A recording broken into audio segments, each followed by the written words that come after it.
That's right. Greetings, fellow armchair Imagineers. Tiki here. And Blue Dragon 5. I need to get rid of this number 9. And welcome to our top 20 favorite films of 2021. Oh boy, it's been a banner year for movies, folks. Of course, especially after coming off of 2020. 2020 was a devastating year where I think for the first time in a while on our channel, like we only did a top 10 list. We didn't even bother with a top 20. Dragon, alas, we have a lot of contenders here for our top 20. We're gonna go down. I just want to kind of set the stage here, folks, by reminding everyone that Dragon and I have very different tastes in movies as each other. And we're likely also going to have very different tastes than you. So please, by all means, this list is subjective. Subjectivity, Steven. So by all means, I am sure that Dragon's list is going to be more centered around blockbuster and superhero type films. I'm sure that my list is going to be centered way more around kind of like art house and Oscar type films. I am also sure that there's going to be some crossover in our list, but but we'll see how much. All right, Dragon, with that, anything else you want to say before we jump right into things? Well, we have a slight problem. Oh no. It's supposed to be 21, Tiki. Well, no, don't worry about it though, because you have your honorable mention at the ready. So let's just say that, and we'll change the title thing later, so we'll be fine. Oh God, dude! I swear to God. Let's go with the honorable mention as your 21, and we'll be fine. Okay, but I'm gonna have to switch out all the graphics. I'm so stupid. All right, whatever. All right, so all that said. Okay, yeah, I guess I'll switch out my honorable mention. I'm actually kind of glad that this will be, in fact, mentioned because my honorable mention was between two things. And so I guess let's do this as the honorable mention. And then what was my honorable mention will be 21. Okay. So with that respect, honorable mention is now Ron's Gone Wrong. Okay.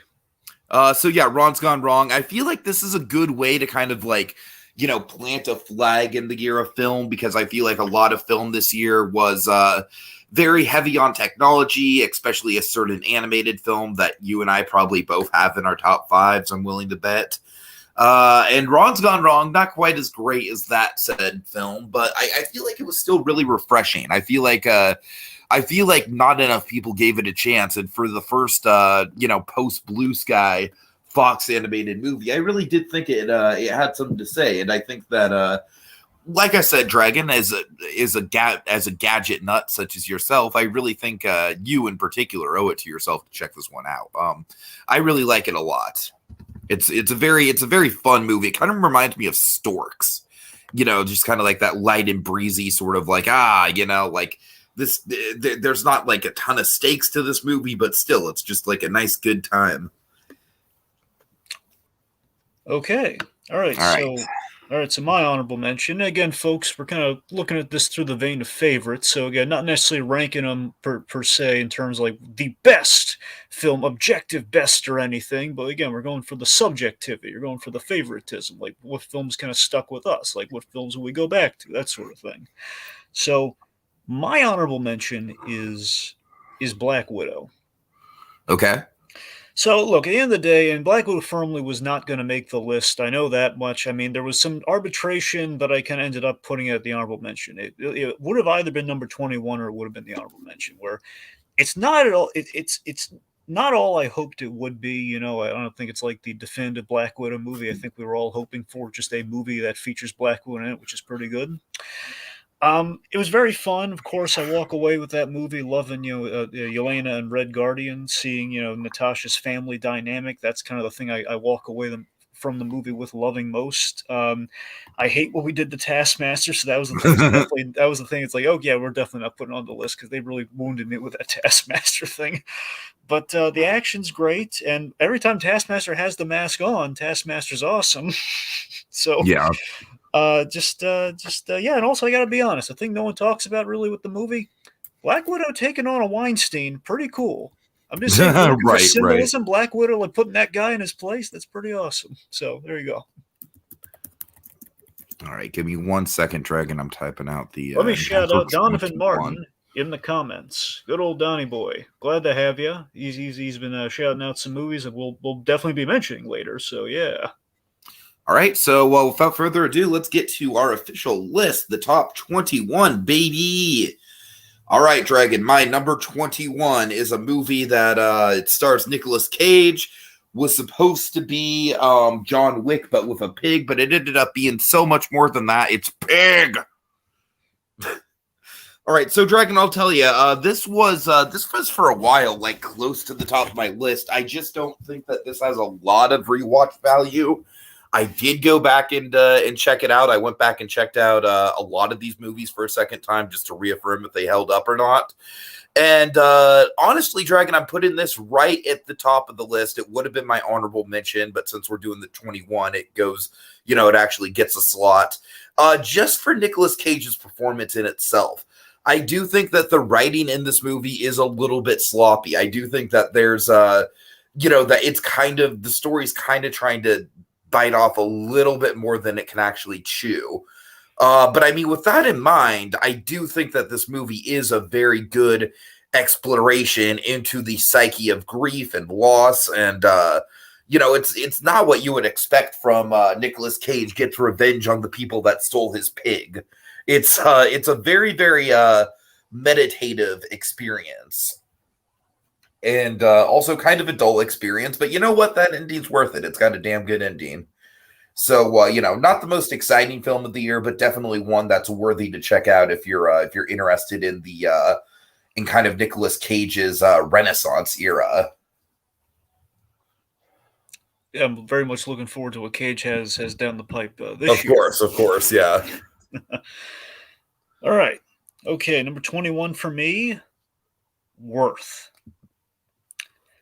All right, so Worth, this to me is the underrated Netflix offering of the year. This is kind of the tribute to 9/11, 20 years after the fact. This is the one with Keaton, Tucci, and Amy Ryan. This was, this is a wonderfully complex situation that no one ever talks about. It's not so much 9/11 itself, but it's the aftermath. It's the whole basically. Keaton, I believe, plays Kenneth Feinberg. I believe Feinberg, if I'm getting that right. Anyway, so point being, 9/11 happens, and obviously there's going to be a lot of stipulation. I'm sure a lot of lawsuits that would be going on. So they're trying to basically pay everyone out so the victims can be compensated for their losses, and everything can be kind of settled amicably. And Michael Keaton's tasked with calculating, because as a lawyer, I believe his job is basically the department he comes from is calculating the worth of a human life, which is already wrought with controversy and trouble. So he's got to do that for all the victims of 9/11, like people of different statuses, like, from just people, obviously, from the, the families who were on the plane to the people, the victims on the ground level. It's a whole rigmarole. Then you have people who have complications after the cleanup effort. So there's a whole, it's a mess. It's so ironic that the monster, Kong versus Godzilla writer, and basically all the MonsterVerse movies guy wrote this. Really? That's wild. So that's the amazing thing to me about this movie, because it's so great in the aftermath, yet those movies not so much. The human element always stunk in those movies. So I do. It's basically a question of how do you find middle ground in distrustful times. It was good. I love Tucci in this movie so much. It was wonderful. Okay, all right, Dragon. I'm sorry, I'm still kind of like juggling the banners just a little bit here, so bear with me. Let's get to my number 20. And this is a movie that we talked about recently on Movie Memoirs, so let's just get to it. It's Nightmare Alley. I'm going to go ahead and start the top 20 with Nightmare Alley. A movie that I wanted to have higher on the list, a movie that, at a certain point of the year, it was my most anticipated of the year. And Dragon, I think this is a worthy follow-up to Shape of Water, but I just don't think it's going to have the same sort of impact as Shape of Water. And unfortunately, as I kind of discussed in Movie Memoirs, I do think that the big flaw with this film is that it really drags to a halt in the middle. I'm very intrigued by all the circus people in the first act and the circus setting and everything, the freak show, that fun house. All of it is like really top notch Del Toro stuff. Then honestly, I think the second act with Kate Blanchett is just pretty standard, like film noir tropes and not much really cool going on in the way of plot. Until Richard Jenkins shows up, and Richard Jenkins is like, "Hi there, I'm here to save the movie. Thank you." And ultimately, it ends up with a killer ending, which is why this is on my top 20 to begin with, Dragon. If it wasn't for that ending, this movie would not be here. But alas, it does have a damn killer ending, arguably one of the best in Del Toro's entire career. So I got to land it here on number 20. I wish it was higher, but there's just things in the middle that just keep it a little bit slowed down for me. All right, number 20 for me, Gunpowder Milkshake. All right. So 2021 was a slow year for the Netflix action movie. Let's be honest, not their best year in terms of their action offerings, but this to me was the standout. It really was. What I really liked about this, and the reason it's kind of like in terms of the favoritism at all, I mean, this had something truly memorable about it. It had like this retro 50s kind of diner aesthetic meets the John Wick world. That's kind of what the signature was. It was a very simple story. You had kind of our killer kind of lead of the movie, Karen Gillan. She kills this girl's father, and she basically has to kind of take on the burden of kind of mentoring this girl, mentoring the child. So it's got a great all female cast between. Sounds like Kill Bill if the bride had to take care of Vivica A. Fox's kid as a plot point. Essentially, yes, just minus the awesome fight with Vivica A. Fox. This guy was more of like kind of like a cog in the machine that she had the kills that they kind of accidentally killed as a target more so. But yes, exactly like that. So it's got great action. Again, I'm in love with the aesthetic of like the 50s diner all over the place, and the fact like have these a lot of intrigue just in kind of like these everyday settings. It's got a great cast between her, the lady. It's a mother-daughter story, and again, being passed down from like Karen Gillan as the mother figure to the girl she's just orphaned. So Lena Headey plays the mother, and you have like just kind of the ensemble cast like Angela Bassett, Black Panther's mom. Black Panther's mom. Yeah, Carla Gugino, the Spy Kid's mom. The Spy Kid's mom. Or more, I guess the better, Laurie Jupiter from Watchmen. But what have you? The point being, it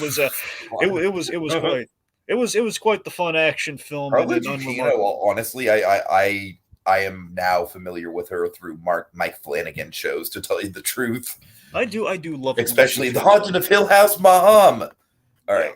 But yeah, I do love it when she appears in things though, because one, of course, she's a knockout, but two, she's just really good. Anyway, so Gunpowder Milkshake. This is the most exciting of kind of like a slow year for Netflix action. So there you go.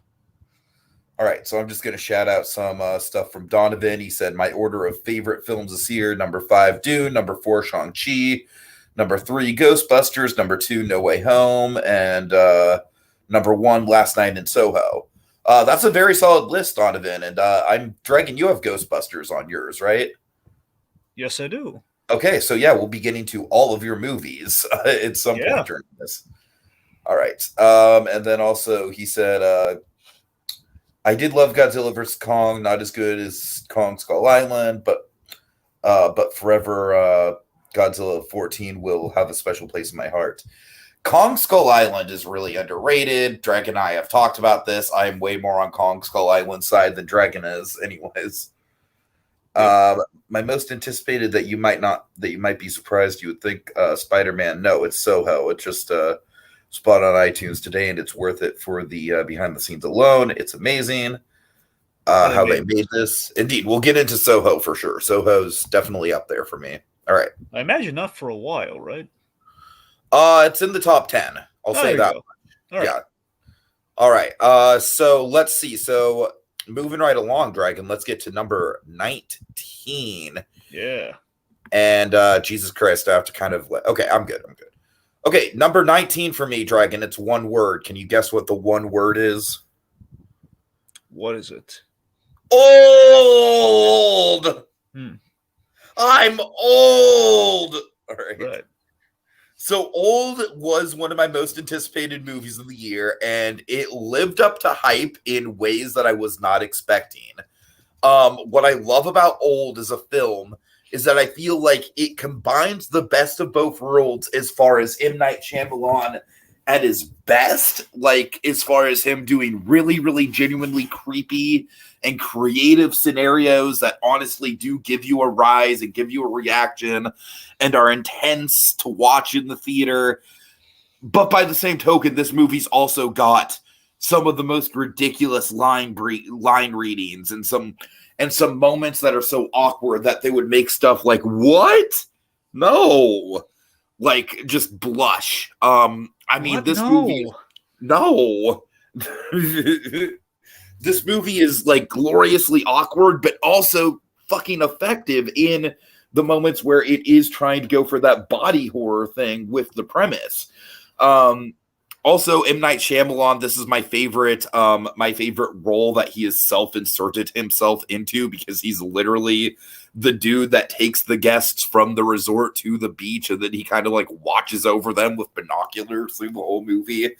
And oh man, yeah, this movie's a lot of fun. By the end, it makes no sense. The twist is goddamn terrible, but it's a really fun ride. You know, lines like, "Oh my God, it's mid-sized sedan." They'll go down in history, Dragon. It's truly a work of art in M. Night Shyamalan's awkward blockbuster phase. So, and based on a comic, technically. Technically, yeah. Does that technically make it a superhero movie? Well, it's not. No, it was more or less like a graphic novel, but you know. Mm-hmm. Yeah. Let's see. Donovan says the movie that made me more on edge than anything was Split, and it was where I fell in love with Anya Taylor-Joy. Yeah, Split is great. I honestly think that Old, in its best moments, is maybe one of the most suspenseful movies of M. Night's career. I'm just saying that just based on, like individual scenes, though. It's definitely a movie where it goes like scene from scene. Like one scene could be just completely over the top goofy. Another scene could be just like, oh my God, just complete like, skin crawling body horror. Honestly, that's the fun of the movie, though. That's the fun of the movie, is that it just goes through those different rhythms at such a wild pace. Can I be completely honest with you? Yeah. I completely forgot that Anya Taylor-Joy was in the Glass universe, was in Split, and and was within that. Yeah, she was the main girl in Split. Yeah. No, since he brought it up, I was like, oh my God, yes, that's her. Yeah. How did I not see that? Uh-huh. Yeah, she was great in those. Yeah, she was. Yeah. All right. She got her start in The Witch, actually, a Robert Eggers movie, the movie that he made before The Lighthouse. Right. All right. Anyways, so what's your number 19, Dragon?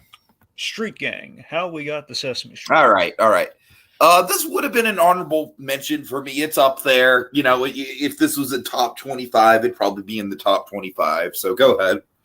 So, I love that we have at least 3 Sesame Street documentaries. It's no secret that it's no I Am Big Bird, but what can be? Let's be honest. Yeah, I Am Big Bird is the Citizen Kane of Sesame Street documentaries. Sure. So, look, to give it credit, though, this is a very nicely presented origin of Sesame Street documentary. I like that it cut it off there. We didn't go into the Elmo years or anything. We were like true blue Sesame Street, pretty much the Henson era of Sesame Street. That's kind of where we were at here. And I like that it's not all focused on the Jim Henson, because we know the Jim Henson of it all. What we really focus on is the John Stone of it all. The Sesame Street was really his baby, as the documentary kind of frames it. It was like the third of his children. He had 2 daughters, and the third child was Sesame Street. He loved this.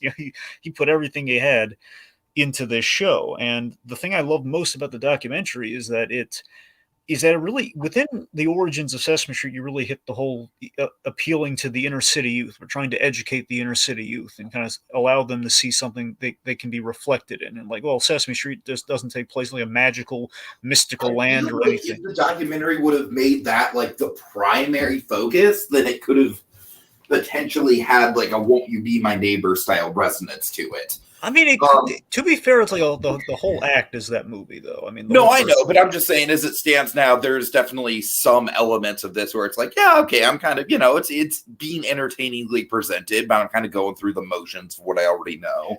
Fair enough, and that's the thing. So it's well presented, and honestly, the sentimental points for this one would be like, this is the last we're ever going to see of Carol Spinney, and Sure. more movingly, when you really look back, and it's like, oh, it's the last time he donned Oscar, and Oscar kind of interacting with him in the moment. They kind of capture that on film. That was, it was really nice. Okay, moving right along to number 18. Oh boy, oh boy, oh boy. All right, Dragon, this is one of your big ones.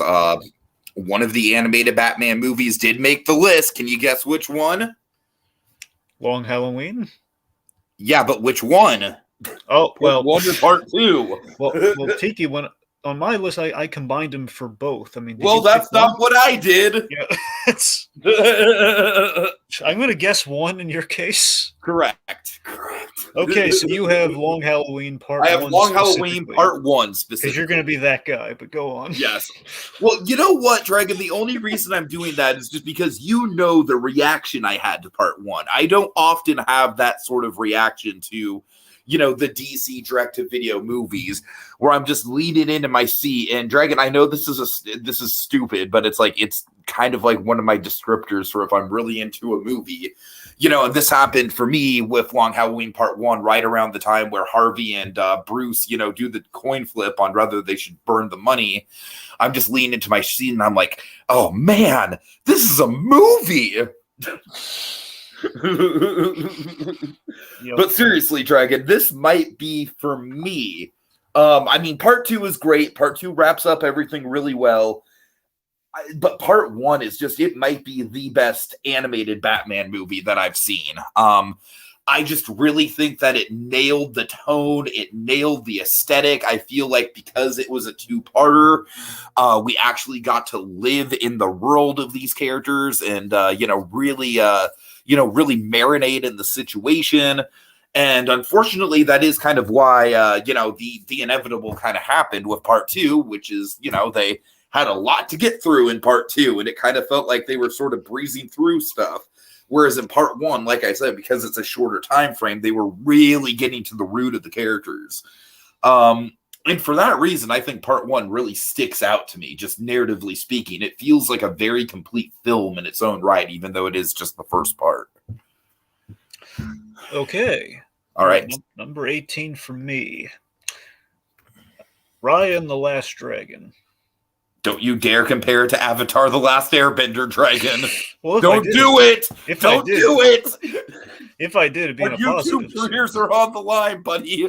Well, it would be in a positive light if I did. Because, I mean, who doesn't like Avatar? But no, in all seriousness, I enjoy. For me, it was kind of I enjoyed Raya more than I did Encanto. Sorry, I think isn't it supposed to be Encanto? Isn't that how you're supposed to say it?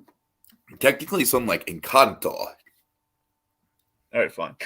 Point being, I think I enjoyed Raya just a little more than that.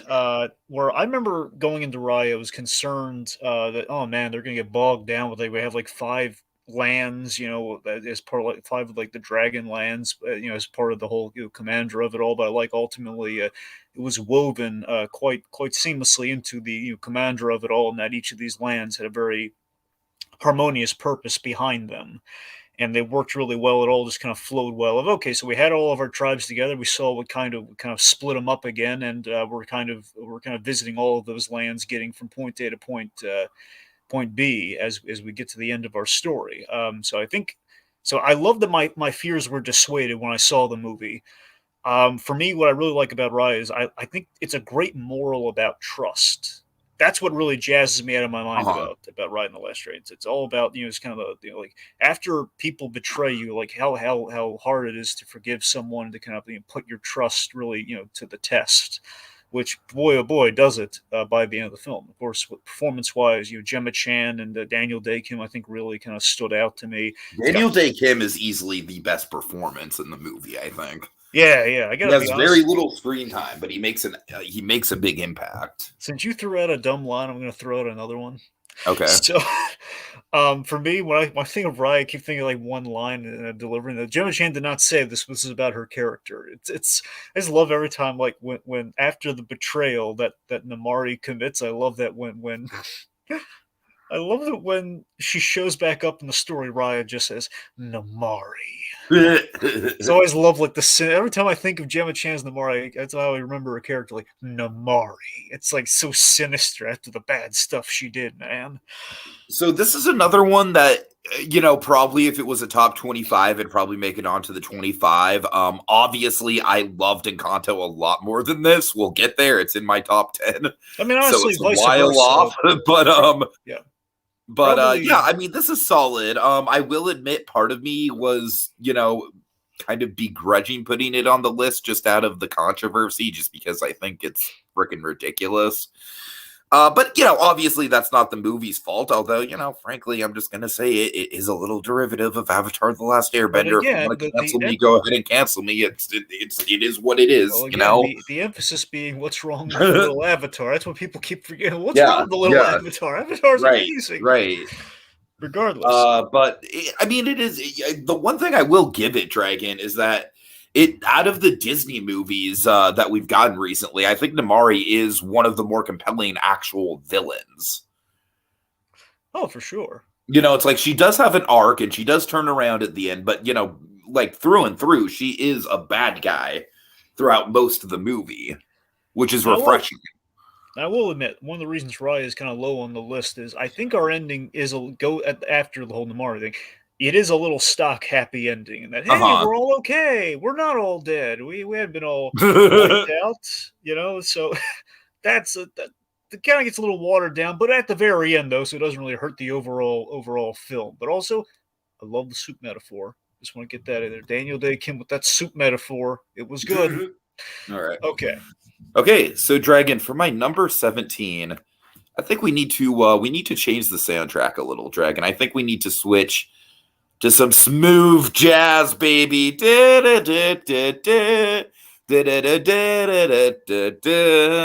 All right, I'll never attempt that again. So number 17 for me is listening to Kenny G, aka for me my favorite documentary of the year. How do you get Wham from Kenny G? What? How do you get Wham from Kenny G? I was humming the Songbird song. It sounded like you were humming Wham. Okay, I'm sorry. I don't know what to tell you. All right, go on. I'm sorry. Go on. Listening to Kenny G. What do you got? All right. So listening to Kenny G is one of the great music portraits. That's what I would call it. I would call it a portrait of an artist. And essentially what it is kind of exploring how Kenny G, the freaking lounge elevator music guy, the guy who your mom has like 10 CDs of, the guy whose music can be heard in, in grocery stores the world over. It really goes into a deep dive on how this guy, never wanted to be like a technical master of the craft. He always just wanted to play from his heart and play what, and so it really does kind of come down to, there's jazz snobs on one side who think he's just like awful, who think he's like a parasite to the whole genre just because he's not playing like perfectly, as far as the jazz scales go, and as far as, the technical accuracy of playing jazz goes. And then on another side, you have his fan base who loves the guy and, thinks he's a big teddy bear. And he is just kind of caught in the middle. And it's a really, really illuminating portrait. You get some incredibly great interviews with him. And he is just such a sharp-witted guy. He almost kind of has like an Al Yankovic kind of energy to him, just in the way that he's interviewed and how he kind of comes back with sarcastic responses. But at the end of the day, Dragon, it really does kind of remind me of the themes that we were going for with our Channel Awesome biopic, where he's kind of stuck in this role of like, Kenny G in a lot of ways is kind of like a monster that he has created for himself that he can't really escape from because it's his brand. So, I mean, I would highly recommend this. This is just a hyper easy thing to watch. It's so digestible. Even if you aren't into Kenny G's music at all, which I'm not, I'm certainly not. It's still just a really, really illuminating watch. I really loved it. Okay. All right, number 17 for me, Val. Val, okay, nice. Yes, the Val I Kilmer. will admit, the only reason this wasn't on my list is just it's a little depressing, Dragon. It's hard to get through. Yes, so the Val Kilmer documentary for the kids out there. Great documentary of essentially the mystery of what the heck happened to Val Kilmer. Because I'm sure a lot of people over the years wondered, yeah, we saw him in the 90s and he just kind of disappeared. Like he started showing up less and less when he became a myth. So I think this is beautifully archived because Val Kilmer, he loved to bring a video camera with him everywhere he went. I heard there was like 800 hours of footage that they had to sift through. Basically through his whole lifetime. I believe there's some crossover with that other documentary, Kid 90, from Hulu, because he was like one of the videotaped archived kind of things. Or at least he kind of like cross paths with the Punky Brewster girl who made that documentary, who also videotaped her whole life. Anyway, so of course, very much about the tragedy of an actor losing his voice, and so fascinatingly, his son Jack Kilmer, who sounds remarkably like him, provide the narration and the voice of Kilmer. And it's so heady how this works, because after this documentary, I don't know if the documentary boosted awareness or what, or I don't know, but now Kilmer has like kind of a pre-programmed voice pad that has like his voice, so kind of like. So now he can kind of reclaim his voice in a way, which is fascinating to me. But anyway, I'm going to assume made possible by this documentary. Regardless, the only knock I have against this thing is I really wish, just given the story, just given what's happened to Kilmer, I think it would have been really impactful if we lingered just a little bit more, because we barely talked about it at all. It's like there, you blink and you miss it. Prince of Egypt. Like I think one of his best performances that is given solely with his voice, I think would have carried some water in this film. Right, Call me crazy. I don't know. But yeah. I think the only way we're actually going to get a full-blown like documentary style look at the Prince of Egypt is if there's an actual Prince of Egypt documentary that gets made at some point. Yeah, you might be right. Yeah, you're probably right. Regardless, I love learning things like how he kind of felt portraying, Batman while he was on the set and everything, and how he's kind of restricted in the suit, and how that kind of informed how he played it. So that was all kind of interesting stuff. Anyways, it was a very informative watch. And also learning that he put everything he had into that Mark Twain shows. The fact that was something I had no idea about it. No idea that he was so invested in like Mark Twain and telling that story. And that was like the last thing he was able to do before he kind of had to pull the reins back on things. Right. Okay, moving right along. Let's get to my number 16. And my number 16 is the first superhero movie that's made my list. And Dragon, this is honestly like, I feel bad putting this movie this low, but I feel like it's less of an insult towards the movie and more of a compliment towards the year itself, because it is a really damn good year. And this is a movie I was glowing about, and I still am. So, number 16 is indeed Shang-Chi and the Legend of the Ten Rings. Let's do it. And Dragon, like I said, I feel bad putting it this low, but there's so many good movies, I had some tough decisions to make here. Shang-Chi is certainly like a very ambitious movie, but it actually succeeded in its ambition, unlike another Marvel movie that I'm sure isn't on either of our lists. But Dragon, honestly, Shang-Chi probably just makes it on just based on the strength of the action alone. I mean, the action in this movie is just top notch. It's literally everything we wanted Iron Fist to be. This movie does have a good, solid cast of characters too. It's got the great sort of real building espionage vibe to it. I love the San Francisco stuff, of course, as a Bay Area local myself. I think the bus chase is one of my new favorite action scenes in the MCU, just for how kinetic and fast paced and fun it is. The vlogger guy on the bus is just fantastic. Gleb. Yeah, this movie is just it's filled with memorable moments, memorable punchlines. At the end of the day, yes, I do think that it turning a little bit Dragon Ball Z towards the end gets a little silly, but I don't know. I still think it's a damn good movie. I do think it does take a little while to get going and setting stuff up, but once it does, it really does fire on all cylinders. And I would say it's easily like kind of got its ranking. Like at the very least, I would say it's an easy like top 10 MCU movie at this point. Okay. Right. All right. Number 16 for me, Fatherhood. Fatherhood. Okay. Yes, The so first one on your list that I really like. I know you've told me about it, but I really have no bearing on it. yeah, so again, I would highly recommend, especially after True Story, Tiki. So 2021, I got me my wish of Kevin Hart doing more drama. So on one hand, you had the show with True Story. On the other hand, you had this, which again, long story short, this is basically a better received remake of Jersey Girl. The Kevin Smith movie. But yeah, it's Kevin Hart giving such an honest performance. It's got grounded, earnest humor. Again, I'm loving the supporting cast with Alfred Woodard, Frankie Faison, and our boy Anthony Carrigan. He plays the friend. He plays the buddy in this, along with Rel Carrigan.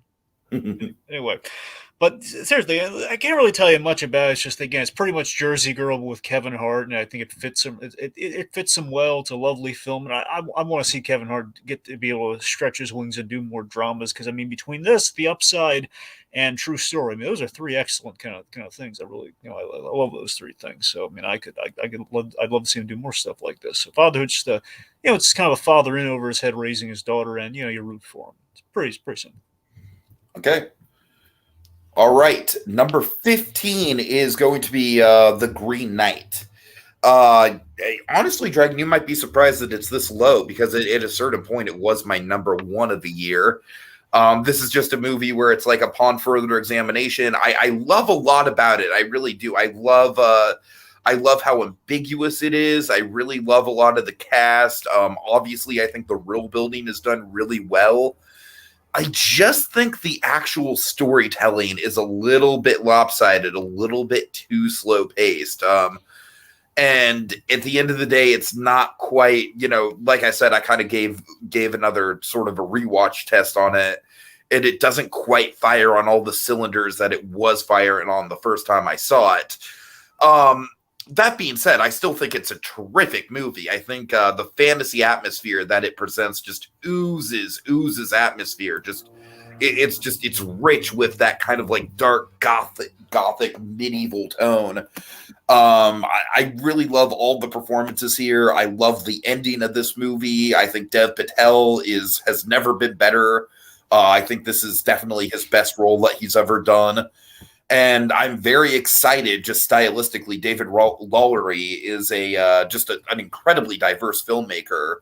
I'm very excited to see where he goes from here. All his movies are very lyrical. That's the best way I can describe his movies. Are lyrical, and they're all very, very different thematically. So yeah, definitely a big highlight for sure. Like I said, it's not quite as rewatchable as I was hoping it would be, which is why it didn't crack the top 10. But it's definitely up there. It's definitely like firmly got a place in the top 20. Cool. All right, so that guy says Kevin Hart doing more drama is great for the world because his comedy sucks. Boom, roasted. I don't know how serious he is about that comment, but I wonder if he's talking about his comedy in general or just his comedy movies, which, yeah, the comedy movies are very gimmicky in that case, yeah. Anyway, okay, number 15. I hope Donovan's still around because he's going to love this. Ghostbusters Afterlife. All right. This is what I still haven't gotten around to, and I want to. I do want to see it. I had a couple chances. I know it came like right after I got back from Dollywood, and I wasn't feeling great. Right. So Afterlife, it's not a perfect film, but it's got so much heart and fan service in it. It's just in this passing the torch story. It's really enjoyable. I think here's why it's not higher on the list for me. Honestly, what it boils down to is, as much as I love moments in the film, particularly the third act, at first, Act 1 and 3 are probably the kind of the strong elements of the movie. Act 3 being the biggest strength. It's just it drops the ball with the Finn Wolfhard character, and essentially half the new Ghostbusters team. Which Finn Wolfhard, kind of the character he's paired up with, is like, yeah, they were underdeveloped. To, of course, like the whole gag of like, hey, Finn Wolfhard was in a Ghostbusters outfit in Strange Things season 2, so we got him. And it goes, so that was like a wasted effort at the end of the day. It's like, well, he's there, and well, he's driving the car. That's about it. So that's unfortunate. So to me, that's like the biggest, that and the fact that when you really look back at movies, like, it's really ridiculous. Like, really, no one's seeing these ghosts still 30 years later? Right. Really? 35 years later? Really? So that's kind of silly. McKenna Grace, Paul Rudd, they're wonderful. Again, it's I wish it could. Here's the thing. Honestly, this could have been higher on the list just based on the third act climax alone. I know the diehards are iffy on it. Like, some of them are kind of questioning, like, if the third act, whether or not it should have gone down the way it did. But it's a Tiki. For me, it was like the big wake-up call of the year when this happened. It was like the magical movie-going experience that gives you chills. Like, the score was perfect. You had these silent performances that were going on by everything. You could feel the scope in the scene, and like everything built to this moment. Everything just came together, and I think just kind of built to, like, this movie is designed to close the chapter on the first film, so we don't have to keep hearkening back to it. It's like, okay, folks, we have closed the book. We cannot go back to anything from the first movie after this. If we're going in like a new direction going forward, this is like how you do a full circle closing of the book and do it right. Yeah. All right. Cool. Okay, so next up, moving right along to number 14. Sorry. Like trying to delete these as we go. Right. Okay, so yeah, let's see. My number 14 is going to be Dune. I am kind of surprised this didn't make my top 10, but then again, I do think the only reason it didn't make my top 10 is because of the thing of, like, it's not really technically a full story. You got it. Like, it doesn't even feel like Lord of the Rings Fellowship of the Ring, where it's like a full narrative. No, it's like this thing very clearly, like, rushes towards the ending, and then the ending of the actual movie is not the ending of the story. That's the whole ending, like how they do it, is kind of a mess. I do like the cliffhanger of, like, hey, look, we got people riding on the worms now. Like, that's a good visual hook for the second movie. But other than that, yeah. That being said, this movie is just, it's pure just cinematic perfection as far as lighting, camera work, visual effects, music, composition. I mean, just go down the list. It's I really do think this movie has the makings of being a new Star Wars, just as far as, like, the impact that it's having on like, I really do think that future filmmakers are going to look back on something like this as far as filmmaking techniques, the same way that they did look back on Star Wars. I think it's that groundbreaking. I really do. I think that this is the type of, like, forward-thinking visual effects that only come out, every once every 5 years or so, I think.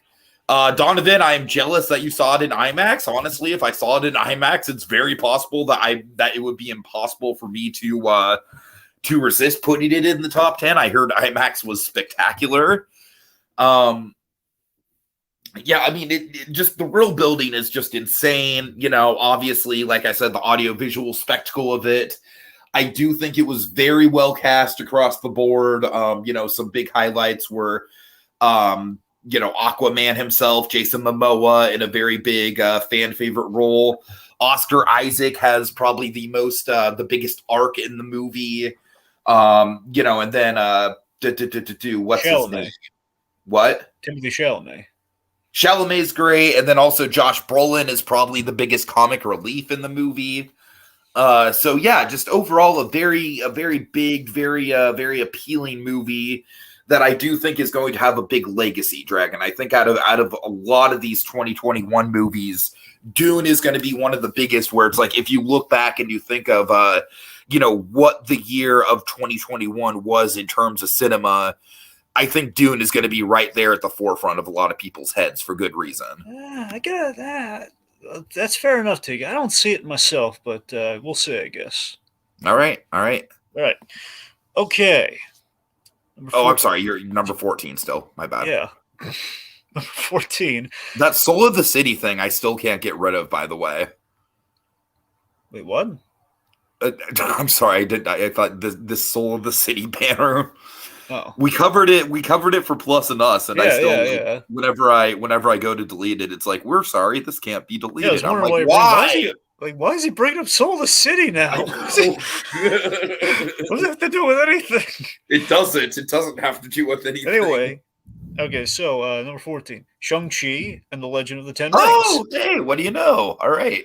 Yeah, so Shang-Chi, proper intro into Phase 4 of the MCU, I felt. It was kind of like, we've made the clean break from everything, so this is how we kind of re-energize things. We take it back to kind of a new playground like we did with the first Iron Man movie, in a sense. So that was really cool. Appropriate in a film that features the Mandarin, we kind of take it back to Iron Man in a sense. You know me. I love the heroics on the bus, plus the Jackie Chan-esque kind of action of the defensive kind of moves on the bus, as well as of course him doing some sweet moves as well. Our supporting cast, quite fun with Awkwafina. I think Awkwafina much better here than she is in Raya. Not that she's not good in Raya, but without question, yeah. Not that she's not good in Raya, but she's much better here as Katie. He feels way more natural here. Exactly. Also, Shang-Chi's sister, Zhai Ling, she was... I liked her. I remember my buddy, when I saw this, he liked her quite a great deal. Really liked her as a character. Let's face it, Wenwu, utterly magnetic when he's on screen. I mean, truly, very interesting. Definitely lived up to the hype of, actually getting the real Mandarin. Certainly fits in the kind of the class, basically what you want with a Marvel villain, in that there is that complexity where they are the hero of their own story, but they're not big blinded time to it. So of course, that's the checklist you want when you do a Marvel adaptation of any variety. So, so here's the thing: the reason Shang-Chi isn't higher on my list is, I still hold true when I think about it just in terms of the favoritism of it all. I think this might be better than some other stuff I have on the list, but still, it's that the movie is just held back by Act 3 for me. It really is. It's kind of the reverse of Ghostbusters, where I think Ghostbusters is lifted utterly by Act 3. I think Shang-Chi is just kind of restrained because of you do yet another army fight. It's funny, Dragon, because very quickly on the list, we're going to get to a movie of mine that is kind of dragged down by Act 3, so... Interesting.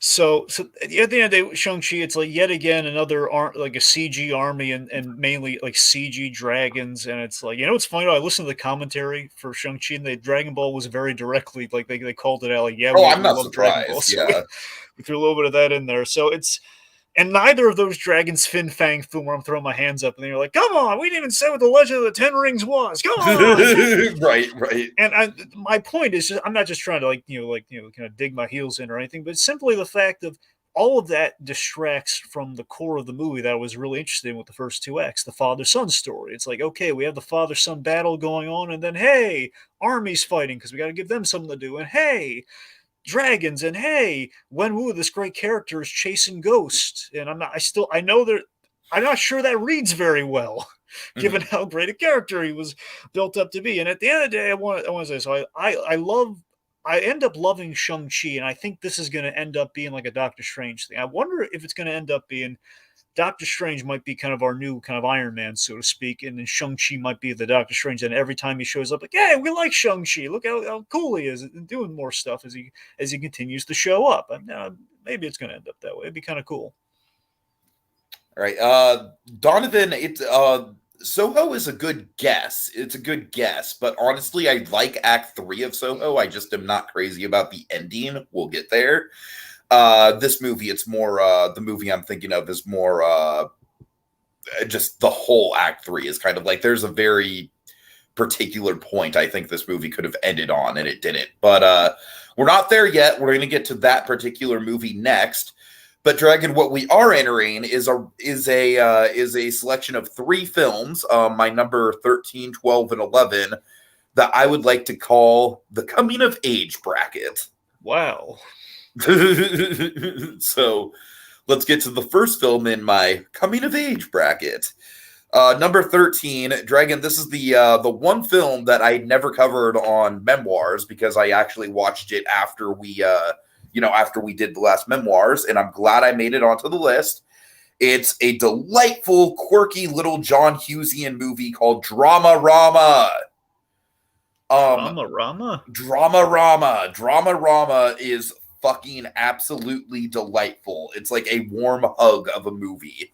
So to set the stage, it's about a bunch of a friend group who's been in the same drama club all through high school. And Dragon, this friend group has an end of the school year tradition where they do a murder mystery slumber party. Essentially, the big hook of the movie is that the leader of the friend group wants to come out to the group that he's gay before they all part ways and go their different directions for college. But he has to navigate doing that through the guise of this stupid murder mystery where literally everyone involved in the murder mystery party is like adamant about keeping in character. And what then evolves is a very poignant look at drama kids and how sometimes they use being in character to mask their feelings and mask their trauma, and how sometimes they need to just kind of be themselves and open up a little bit more. And it's kind of like a beautiful kind of progression throughout the movie where the more the movie goes on, the less in character the characters get and the more themselves the characters get. And Dragon, that was just a really meaningful, beautiful progression for me. And as someone who lived this kind of friend group myself, I got a lot out of this, man. I really did. It warmed my heart. I gotta say, I would probably put it in the top 10, except it is a pretty obscure movie. And I'm honestly not entirely sure if it's one of those situations where, I could see it where it maybe released in 2020 in the UK and then 2021 here or something like that. So, Dragon, I know you broke the rules on one of your movies, you naughty boy, but we'll get there. At least I remembered all mine. At least, I feel like at least with this, it's like, it's not me breaking the rules. It's more so it's kind of ambiguous if it. Well, they're going to re-release mine as one movie anyway next year, so it's the same difference. No, I'm saying you broke the rules on a movie that technically came out in 2020. All right. Well, that's the whole year's been kind of a mess with that. So. I know. Go on. I mean, it was nominated for the 2020 Oscars, Dragon. Yeah, I think that's where we draw the line. Every time you look it up, it says 2021. I don't know what to tell you. Anyways, I don't make the Oscar rules. Okay, so yeah, number 13, Drama Rama. Can't recommend it enough. It's a big warm hug of a movie. If you're at all into the, if you at all experienced drama class in high school, if you were at all in that world, you will love this movie. It's like Dragon, it feels like a lost John Hughes movie and not in the artificial way that something like Homecoming does. It feels genuinely John Hughes. Okay. All right. That guy, yes, it's Licorice Pizza. We will be getting to that next. But before we get there, Dragon, what is your number 13? Batman Soul of the Dragon. Soul of the Dragon. Nice. Okay. I like this one a lot. I wouldn't put it on top 20 list, but hey, it was a fun one.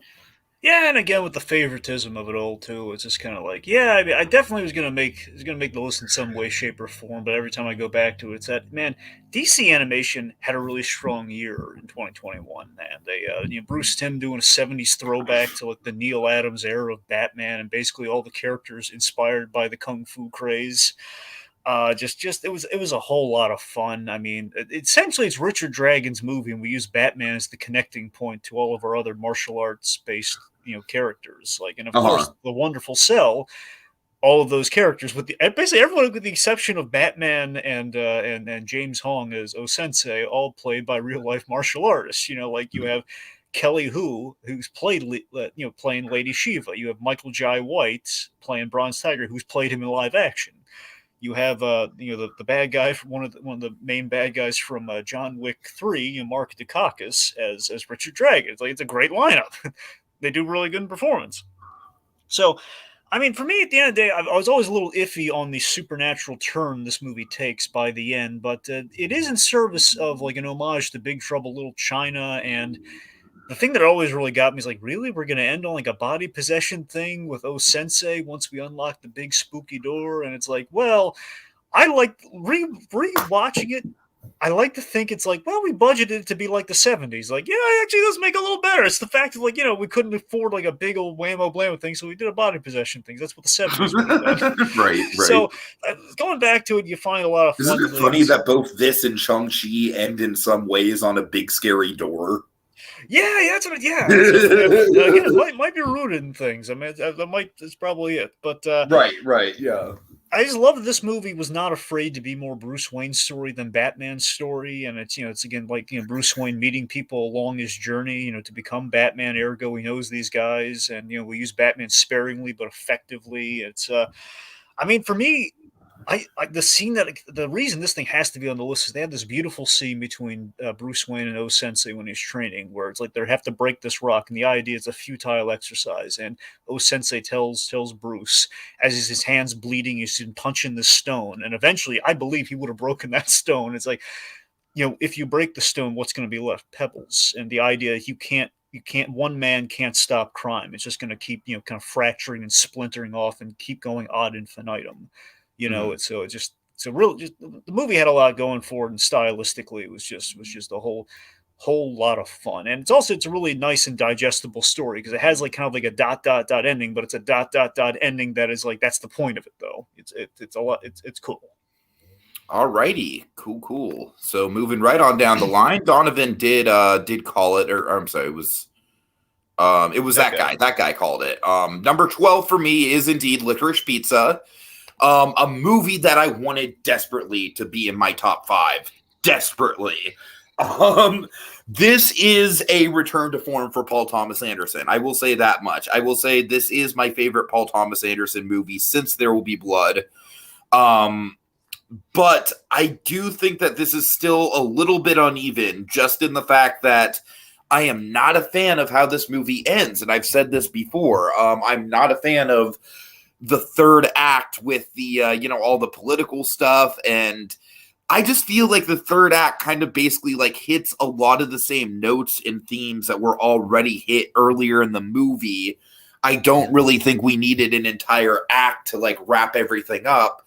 And I think that the stuff with Jon Peters is so memorable and honestly, Dragon, so legendary to the point where I think it is going to be if anything in this movie is going to be, preserved in the canon of great American film, it is the Jon Peters scene. And the Jon Peters scene happens naturally where the low of lows would take place. I don't know. I just think it's a little bit of a disservice to the Jon Peters stuff that the movie doesn't end pretty much after that, just because it's such a peak. It's there is no way that the movie is going to reach those heights again after that, and it's a total roller coaster ride. So yeah, outside of the third act, which is definitely the reason why this isn't higher, it's just a bummer that Paul Thomas Anderson, he's very well known for me as having some of the best endings in cinematic history, and I just think he kind of dropped the ball with this one a little bit. Outside of that, though, this is just a beautiful vibe of a movie. I feel like it's kind of it's a great sort of mirror image to Once Upon a Time in Hollywood, just in the way that it's a movie that just kind of exists to just kind of be a wayward traveler in the world of the San Fernando Valley in the 1970s. It's a world that is both glorified by nostalgia and also kind of shows you how shady things were back in the day and how all the nostalgia for the era was kind of under rose-tinted glasses. And most importantly, Dragon, the two leads, Alana Hames and just big props to Cooper Hoffman. I mean, they're magnetic on screen, just absolutely magnetic. They are just a wonderful, wonderful on-screen pair. Cooper Hoffman basically feels like a reincarnation of his father, which is freaking crazy, and I can't wait to see that kid in more stuff. I think he's absolutely got the Hoffman genes in him to do some killer performances in the future. But yeah. Let's see. That guy says, my prediction is that as far as movie history, it's going to be a situation of the movie is good, but that John Peters scene, yeah, more or less. And also, Dragon, I want to point out one more thing of Licorice Pizza that I think you're going to find amusing. All right. Okay, so there's this scene where all the characters are going to a convention, like it's kind of like a pre-Comic-Con kind of deal, like Comic-Con before Comic-Con, right? Was it in a hotel? I think so. Okay, well, was it an actual, because it could have been the actual Comic-Con, are you sure? It wasn't the actual Comic-Con. Okay, what do you got? But John C. Reilly makes a blink and you miss it appearance as Fred Gwynn in the full Herman Munster getup. Really? Yes. No wonder you've been sporting the Herman Munster lately. All right. and it's a great like kind of blink. It's like the whole thing is like happening like as the camera is like tracking through this convention center, and John C. Reilly is like, "We're closed right now. You can't be in here." And then the kids are like, "But are you really Herman Munster?" And then he's like, "Yes, I'm really Herman Munster, but we're closed." It's so delightful. Well, wait, was he lying or was he actually Herman Munster? No, he was Fred Gwynn in the Herman Munster makeup. Well, that's what I mean. So he's playing Fred Gwynn. So he's the actual. Yeah. Okay, interesting. Oh, it was awesome. And of course, John C. Reilly has a lot of history with Paul Thomas Anderson, especially in his early movies. And I actually think that's the first time he's popped up in a Paul Thomas Anderson movie since Magnolia, come to think of it. So that was big, actually, because he was John C. Reilly was like he was like the star player in like the first 3 Paul Thomas Anderson movies. Can you imagine Paul Thomas Anderson just doing a Munsters biopic? Well, I mean, that'd be interesting, but would that really be his style, though? No, it really wouldn't be. That's the thing. Does Paul Thomas Anderson really do biopics? Like, does he, Not really, no. Right? So, yeah. I mean, I could see. I think a biopic could fit his style, but like The Master, I don't know. It's weird. Like The Master is probably the closest thing he has to a biopic, but that is definitely not a biopic on L. Ron Hubbard. But all right, number 12 for me, The Harder They Fall. Okay. Yeah, so this to me... This is one where it's like it just came out when a lot of other stuff was coming out on Netflix, and I just didn't have the time to watch it. But Tiki, you really should try to watch this one, man. This is a real... To me, this is like the real Netflix standout of the year. It's not getting... The one that's not getting enough love, You had an all-black... What? More than Mitchell's? Well, I said... Okay, I'm sorry. Mitchell's is getting love. This is... Anyway. All right, yeah, you're right. Mitchell's is getting love. You're right. I see what you're saying. All right, regardless. So it's my point is this one kind of flickered out. It's like, hey, it's there, and now people aren't talking about it. It's like, come on. So this is like an all-black Western with an exceptional cast of black talent, basically all playing real-life black cowboys, which is amazing. So, like, all of these based on historical, black figures in the Old West. And you have, it's basically a revenge story with Jonathan Majors going up against Idris Elba, who killed his family. Mm-hmm. It's a great revenge story. It's basically, Django had it right, man. It seems to me the direction of the Western going forward is, we got to bring the Western. You got to have like some pulp style to it. Yeah, you got to have a pulp style, and also, I mean, honestly, it's worked. This is the second time I've ever seen it done. Really, I'm sure there's probably some other examples that did not get as much love. I mean, between this and Django, it seems like bringing back the Western through like an earnest version of blaxploitation seems like it might really work. Right. Yeah. It is a recipe that does seem to work for sure. I mean, between that and something like Power of the Dog, it seems like bringing it back through the gimmick, like through giving Power of the Dog. I feel like that more is like in sort of like the prestige kind of There Will Be Blood kind of category of Western. So we'll get there when we get there on that. So my point is like approaching the tried and true kind of genre with like a new gimmick, like a new angle that we don't see all that often might be the way to revitalize said genre, is kind of the vibe I got watching this movie, where, I mean, ultimately it's the core story. I love that it's a revenge story with a great reveal. I won't tell you what it is because it's really cool. And it's this whole, it basically conveys what you want to with the revenge story, that you're never going to walk away happy in the end, and you're going to take on the poison that revenge is kind of inflicted upon you by the end of it. And of course, I mentioned, to me, the standout moment in the movie, it's so hilarious, it's so awesome, is Jonathan Majors and his posse are kind of tasked with robbing a bank, which they're not really want to do, but they're kind of forced to rob a bank, and they have to go to this town that's going to have enough money, so it's a white town, but not just a white town. It's an all-white town, as in like literally the production design and everything. Like, they cannot hide in this town at all when they go up there. So it's this hilarious idea of like, oh my god, this is like the worst place. Like hilarious, but also probably a little suspenseful too, right? Yes. There's a little bit of suspense. Yeah. It's like when you see this visual, it's like, oh god, they are so screwed. Right. Yeah. It's amazing. So seriously, The Harder They Fall needs to get a lot more attention because it was an excellent movie this year. All right. Okay, next up, number 11. Dragon, I'm going to go ahead and plant a flag right now. The hardest decision that I had to make this year was between number 11 and number 10. For me, it was a brutally tough call on which movie should get into the top 10 and which one is out of the top 10. Brutal call. I honestly went back and forth for hours on it. But God, I'm still not even sure, Dragon. I'm just going to rip the Band-Aid off. Number 11 is Luca. Oh. God. I know. You couldn't even give it one more. I don't know what to tell you. After all that. Bad. Oh, God. This was brutal, Dragon. I can't even look at you right now. So Luca, I think, is one of the best Pixar movies in a while, at least since Coco. I think that it's a good kind of indicator on the type of movies that Pixar should be doing, both stylistically and in terms of like not everything that Pixar does has to be some like grand epic, like, emotionally manipulative cry piece. It's like I love seeing Pixar be more relaxed, be more casual. Like, this is the perfect example of why a more casual Pixar actually works.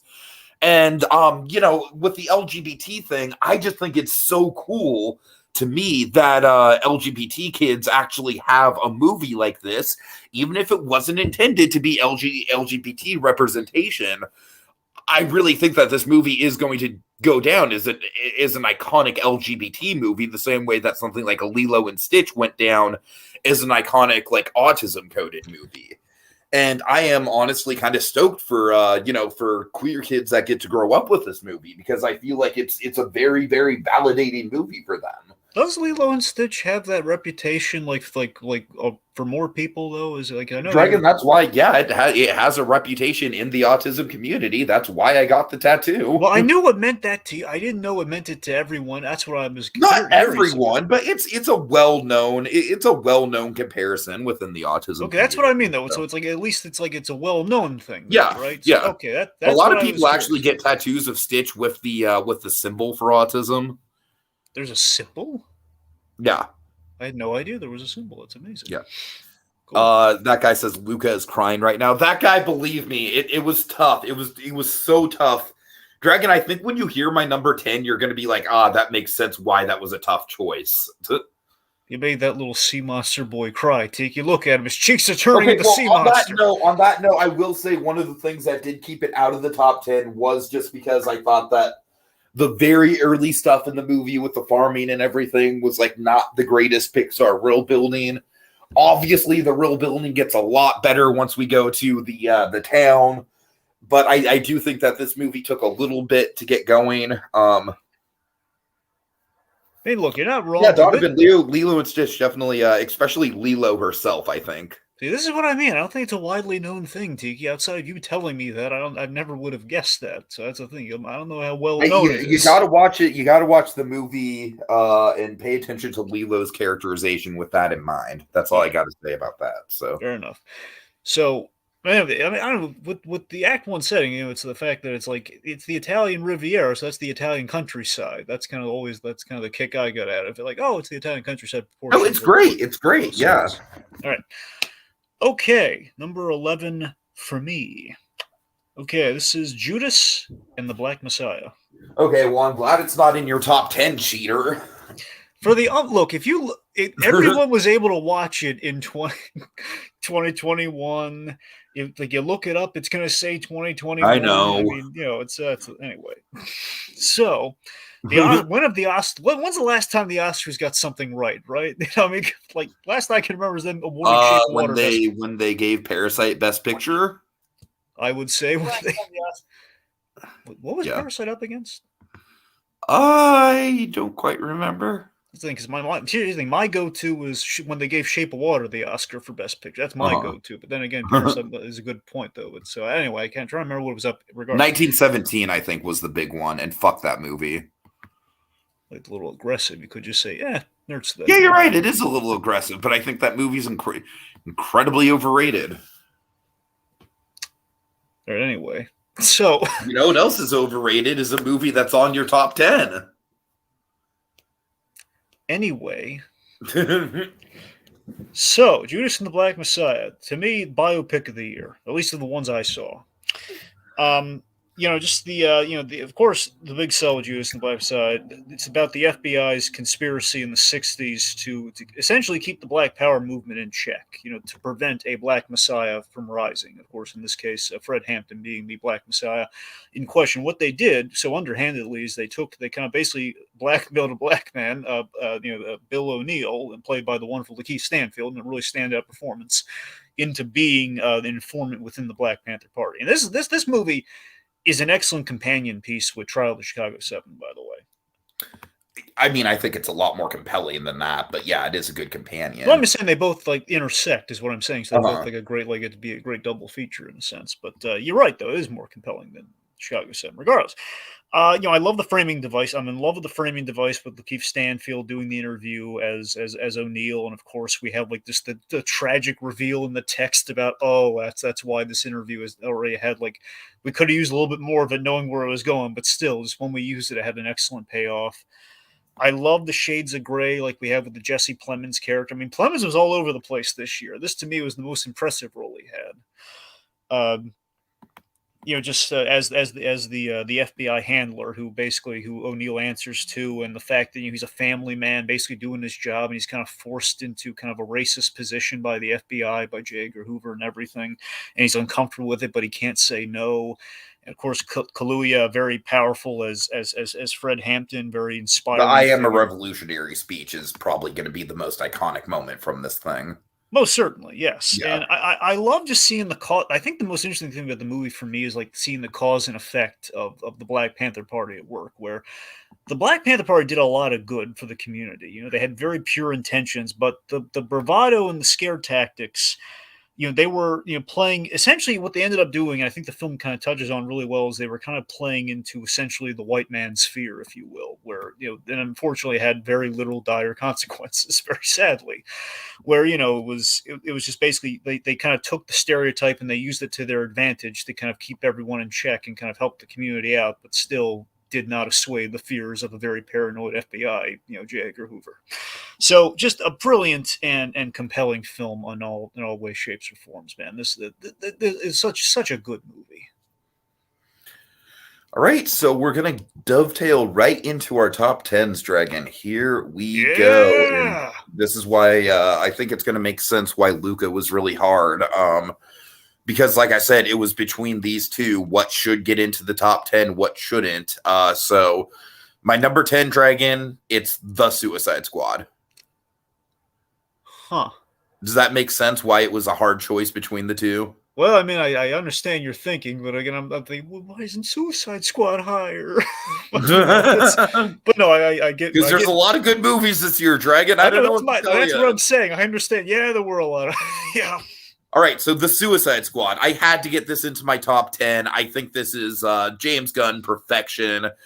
I do think there are a couple plot diversions. I will admit on rewatch the Harley Quinn stuff doesn't quite hold up as much as I was loving it the first couple times. But that being said, I do think this is one of the more rewatchable movies of the year. I really do. I think there's so much fun stuff happening. Even though it's a pretty long movie, I don't think it ever drags or loses interest. At the end of the day, I really just think there's the movies that are ahead of it because they're a little bit more deep, a little bit more kind of caught me emotionally a little bit more. And this is certainly not an emotional movie. But what I will say is that I do think that this is going to be a TNT classic in the sense that like I can totally see like a whole generation of people like growing up on this movie and it being just kind of like a cult classic action movie, if you will. I really do think it's going to have a long lifespan. I just like I said, for me, I just think the movies that are higher on the list are just higher mostly for sentimental and thematic reasons. But I mean, this is like easily one of the more just straight up entertaining movies of the year for sure. Okay, number 10 for me. No Time to Die.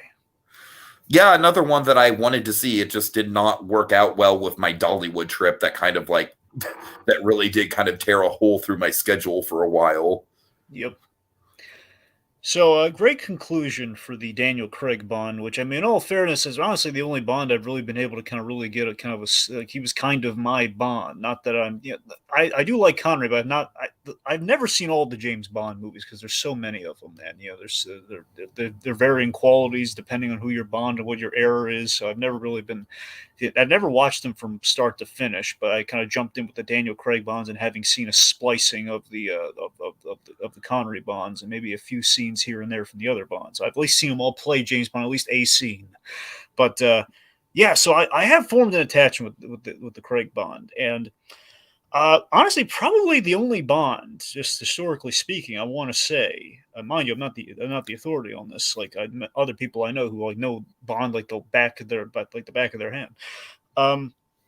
I think it's the only Bond with a true character arc who was allowed to evolve compared to the other James Bonds. Like, okay, let's see what Connery's doing this week, just doing this year. Let's see. Yeah. Anyway, so this is it's Bond trying to settle down, but his instincts are kind of getting in the way via Blofeld, which is a great scene in itself.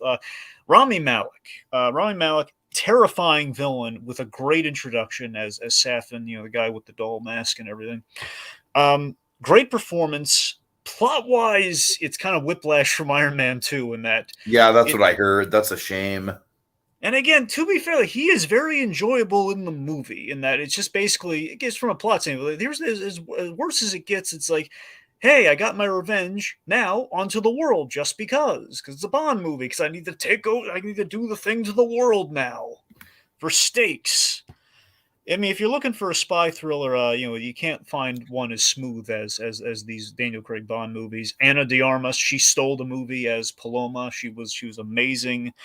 It's I think you watch this, you'll get the appeal of Bond. I kind of hated his replacement in the movie though. Temporarily, it had like the other 007 who was really pretentious about it. Like, hey, I bet it really bothers you that I think I'm not even making up this. Like, she says it must really bother you that you're not 007 anymore. You know what I like about that though, from what I've heard about that plot point, is that I like that it sounds like they're almost like making fun of the trope of like, yeah, let's bring in the female equivalent of the character to basically put the original character in its place.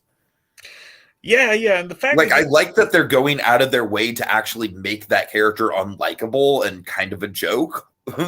They do, but still, you're right though, Tiki. It is clever. It's just the whole like just him like he literally doesn't care, but that makes me then head scratch like, man, why are you keeping this up? Like, he really just doesn't care. Why do you keep reiterating what he just doesn't like? That's the thing. So, but yeah, No Time to Die. It's not plot wise not perfect, but it's a good looking movie. It's a good espionage movie. It's a lot of fun, and again, it's a proper closing of the book on the Daniel Craig Bond, which so rarely does a Bond get an actual ending versus like, well, we didn't luck out in getting Bond for the same guy for the next movie, so we had to recast him. Just hopefully no one pays attention to it, which now, in the day and age we're in right now, it's impossible. We got to draw a lot of focus to it.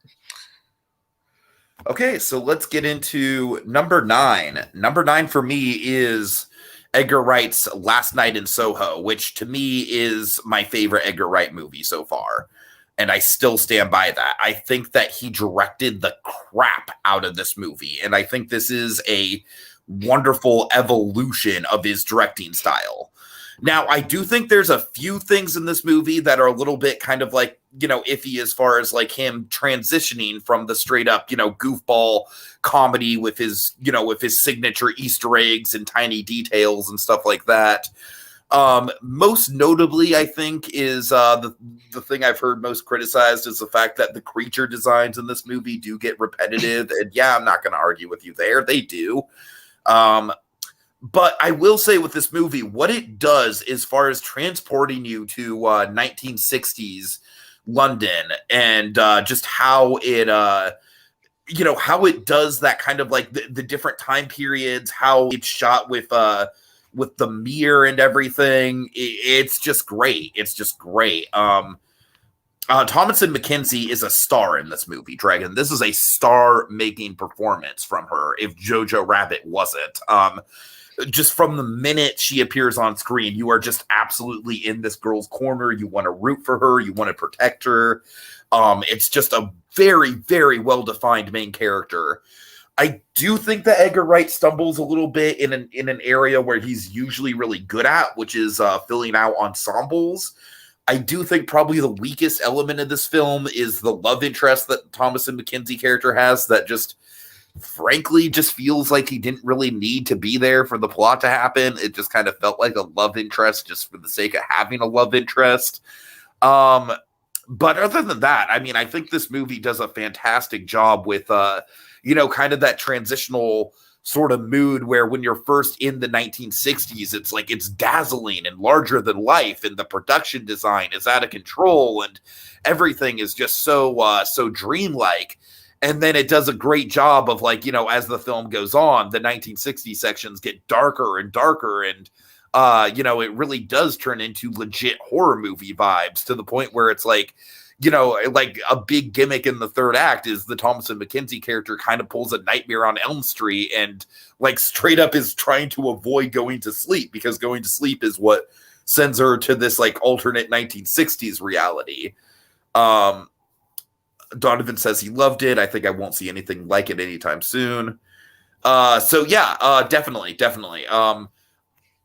I really like all the stuff in the third act. I like the twist. I like all the resolution to the Sandy stuff. I do not like how clean the ending was. I don't like that at the ending. It's pretty much just like a perfect like, and they all lived happily ever after kind of bow on top of everything. It just felt like there should have been some sort of consequences, and there really weren't. But other than that, I mean, just like I said, just from the production design point of view and how that 1960s theme just kind of gets thrown on its head as the film goes on, it really is a masterwork from Edgar Wright. Very much looking forward to seeing what he does next in this kind of style. All right. Number 9 for me, The Mitchells versus the Machines. Okay. So yeah, I continue to be surprised by how well this turned out.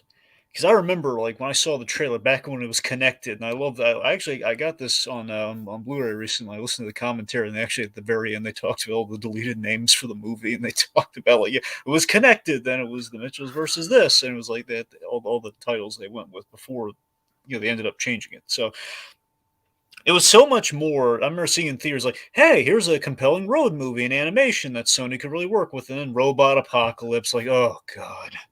It's like they had that. They're just gonna gum it up with like a gimmick of like, yeah, all the technologies come to life, and it's gonna be like a kind of a half-hearted sort of thing. But no, it was not that at all. It was. I love that it circled in on my original hopes of, yeah, let's do a let's delve deep into the father daughter story. And my God, did it deliver big time in that? Sony Animation's like the only thing they're doing right besides having their name on Spider-Man right now. If you really think about it, it's I love the home movie payoff. I love the wood carved moose. I mean, it gutted me every time I saw that scene. Just like, oh god, the little moose, the little wooden moose. Just the resonance and just all the sacrifice and what a parent sacrifices for their child's future and how priorities change. It's all there. And that little mahogany moose. I just I love how we literalize technology being the end of the family unit and civilization as we know it, and we kind of used it in a sense to patch things up, because that's like, again, we took kind of a dour kind of like real life thing, like kind of like a don't look up sort of thing, but we kind of found a way of like having have a positive spin on it, where ultimately it's the key through Katie's movie making aspirations to save the world and bond father and daughter together, and that sort of thing. I mean, you really see the DNA of the animators who love what they do doing this here. I mean, this is a personal story for Mike Rwanda, not Rwanda, Rhonda. It's weird because it's spelled with an I. I'm botching. The point is, the director on this, who does the voice of your boy, I believe, right, Tiki? Yeah, he does. Yeah, I mean, you can see this is a real personal story for him. That Uh-huh. really just that comes out on screen, and it was just the movie was so much better than it had any right to be at first glance. It's like, oh man, look at how good this was, and I think people are still buzzing on it again. It was definitely Netflix's animation highlight of the year, no question, for sure. I would go as far as to say it's the best animated movie of the year for me. Well, I mean, when someone puts Luke at number 11, I mean, that's kind of the only stance you can take, isn't it? Right. So, yeah. Okay. All right. So next up, Dragon, we are going to be entering from number 8 into number 6, what I like to call on my list, the musical interlude. And now, a musical interlude. All right. So number 8 is going to be Lin-Manuel Miranda's Tick, Tick, Boom. All right, Dragon, this is so not your type of movie, but for theater kids, this movie is like this is like this is like Endgame as far as like if you're a theater kid and you're following theater. I mean, this is a big deal. So Dragon, what I love about this movie is how it ties together both the play Tick Tick Boom, which is based on Andrew Garfield, Jonathan Larson's life. And you see him performing a production of Tick Tick Boom within the actual movie. And that's where a lot of the musical numbers come from.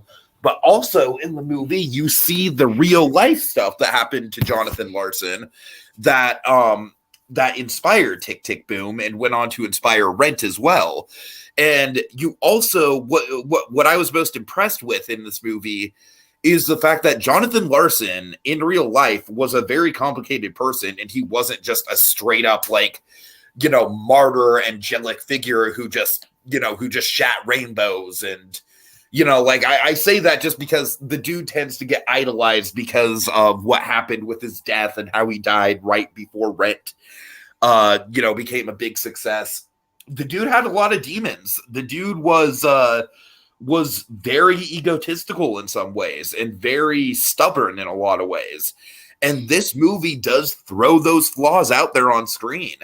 And there's a lot of home movie footage of Jonathan Larson, the person. And my God, Dragon, Andrew Garfield, he deserves the Oscar hype he's been getting, because he just sinks into that role. He wears that role like it's a second skin. Everyone underestimates Andrew Garfield. They really do. I mean, he really is just captivating in this role. Dragon, this would be higher if it weren't for the fact that I totally acknowledge that if you're not into theater, a lot of this stuff just isn't gonna land. Like, for example, there's a big subplot with Sondheim, and if you don't know who Sondheim is, then it's like, that's not gonna land with you. There's a big musical number where it's like a ton of Broadway people have cameos in it, and obviously if you don't know who those people are, it's basically like the end of Endgame if you haven't been following the MCU, so it's why is the duck there? Like, who's that duck? What? Endgame. Like, Howard the Duck. In the portal scene. Like, who's that duck? Right, and, like, right. What's the why? So it's like I would equate it to that, right? It's like and that's the same reason why No Way Home, it's in my top 5, but spoiler alert, it is not my number 1. Is because No Way Home, as awesome as it is, I really don't think you can watch that movie without the context of all the other movies. But and I kind of feel the same way about this, except you can't really watch this movie if you know nothing about Jonathan Larson and nothing about Rent, because it's just not going to resonate if you don't. But, as someone who has been fascinated with Rent for years, I mean, Rent is a very outdated show these days. I will fully admit that. But Rent also was a big evolution in Broadway theater. So yeah, Tick Tick Boom definitely is hoisted on the back of Andrew's performance, but it's just a great movie all around. And I got to give props to Lin-Manuel Miranda's directing as well, because I was very impressed from a first-time director. He is just as dynamic on the screen as he is on the stage as far as composition goes. All right. Okay, number 8. Bob Ross, Happy Accidents, Greed, and Betrayal. Yeah, this is one where I was definitely wanting to give it a spot. There was just too much competition. It's another one that would probably be up in the top 25. Wait, really? This didn't make it onto your list at all? It did not. No, I'm really shocked by that. I would have bet all King Midas' silver. I mean, I told you. For me, my documentary of the year was Kenny G. I mean, I guess you're right, but I know you said that. But when you say, I thought you meant in addition to fine. Anyway, so no, it's Kenny G is the best documentary of the year for me. I don't know what to tell you. All right, well, I'm definitely. And I know for a fact that the Kenny G documentary is not getting nominated for best documentary because it's under the music box thing, and because of that, HBO or the Oscars have disqualified it like right out the gate from even getting nominated. Because it's technically an episode of a TV show, but I think it's stupid because it's like that, it's basically like, like all those, they are feature length documentaries. It's basically a series of feature length documentaries, but I digress. Yeah, it's oh God. Anyway, so it's stupid. Well, for me, this is the documentary of the year. I mean, okay. I didn't see this one coming. Like I didn't see. Be prepared for it to not be nominated. Well, I'm well aware of that, Tiki. Because when do any of the good documentaries ever get, let alone nominated? Do they ever win? So, I think The Alpinist is going to be this year's free solo Dragon. I really do. I can't see it going any other way. God forbid a non-foreign documentary be nominated and win for a change. God forbid. But it's anyway. So yeah, I didn't see this coming at all. Like this would be like the best documentary of the year for me. But it mined so much. Like never did you see it coming that we're going to mine so much from the guy with the afro who does the soothing paintings. Never in a million years did you think that's going to make a really compelling documentary. There's a story to tell there. But dear God, there was. It's Mr. Rogers with a paintbrush. Right. It's just the idea this man gave the world an outlet to express, themselves and, the potential talents. And at the end of the day, just the de-stress, is to get it all on a page, get all on some canvas. And then once that turns financially viable, the vultures swoop in. The vultures circle and they swoop in and they corrupt it. They corrupt the purity of that simple Afro man's identity. Literally, basically it's the speech that Jeff Goldblum gives about the slapping it on the lunchbox and selling it. Exactly. So I mean, again, this documentary was utterly wonderful and so rewatchable. It's hopefully, I really hope, and what the vibe I got after this thing came out is that hopefully people are going to see this documentary. They're going to walk away informed, and they're going to hesitate perhaps before they just blindly buy Bob Ross stuff. Hopefully, they're going to take away the correct message, like, "Hey, I saw that Bob Ross movie. I'm not going to buy more Bob Ross merchandise." versus the average Joe is probably not getting the message, like, "Bob Ross documentary, he's back in vogue. Let's buy more Bob Ross stuff." Oh God! Which sadly might be the case, but I'm hoping the glass half full, people are going to take away the right message and help the family out. And you get, the whole movie is designed to spread awareness on the injustice that was paid to this poor guy, and it's an eye-opening and compelling documentary. I think we need to have a documentary on the last years of Stan Lee. Yes, we do, but it's a tough concept. I mean, it'd be a hard one to watch, Dragon, but I feel like it's necessary. Let me put it to you this way, okay? I can't bring myself to read the tell-all book they put out on the subject because I just can't bring myself to do it. I just think it needs to be exposed. I mean, yes, but it's so messy. I don't know. All anyway, right. Point being, onto this subject. So it's eye-opening, it's compelling, and for sure won't get the Oscar. Moving on. Will Ferrell is still my dream Bob Ross. You know who my Bob Ross is? Who? Ralph Garman. That's fair. That's fair. I mean, look at Ralph Garman. Put him side by side. I just think Will Ferrell could really do the the gentle, soft-spoken vibe. I could bear in mind, I could absolutely see Will Ferrell as Bob Ross. I'm just saying, I think I'd go with Garman just to go for something a little more different on the money. But yeah, but Will Ferrell absolutely could be that too. Uh-huh. All right. All righty. So, number 7. Continuing with the musical interlude, we've got Encanto. Yes. Yeah, this movie was pretty much everything I wanted it to be, Dragon. I was very, very sold on it just from the brief teaser trailer we got of it last year, where it was kind of just the house and just the Columbia. And yeah, I mean, what we got from this movie was a Dragon. I would call it. I give credit to Monkey for this terminology, but I would call it a bottle episode of a Disney musical. And I really like that element of it. I really do.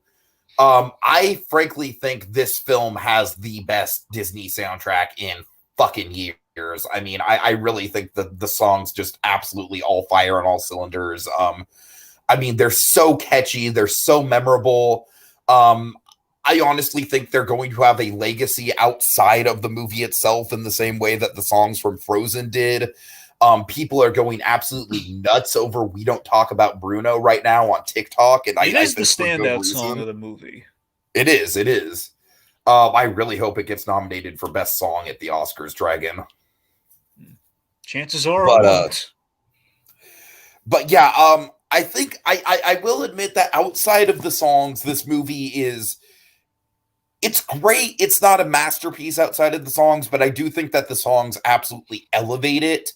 I think the musical numbers in this movie are so lively, so vibrant. The way that the animation gets surreal and just gets all over the place. What I really like about this movie is that I do think that the plot itself is a little too simple for its own good, and that's probably what's keeping it out of the top 5 for me. But what I love is that I love how each and every member of the family Madrigal, in spite of it being a huge family, as established in the opening song, each and every family member has a memorable bit, has a memorable thing to do, has a memorable moment at the very least. And Dragon, I think if the online fan base is any indication, I think that people are they're going. I've seen different compilations for like pretty much all of the family members. People are going nuts for like each individual family member on their own level. I think that's really something special. In addition to We Don't Talk About Bruno, I think that the song Surface Pressure is just a really, really poignant song for me personally, and I can really relate to it.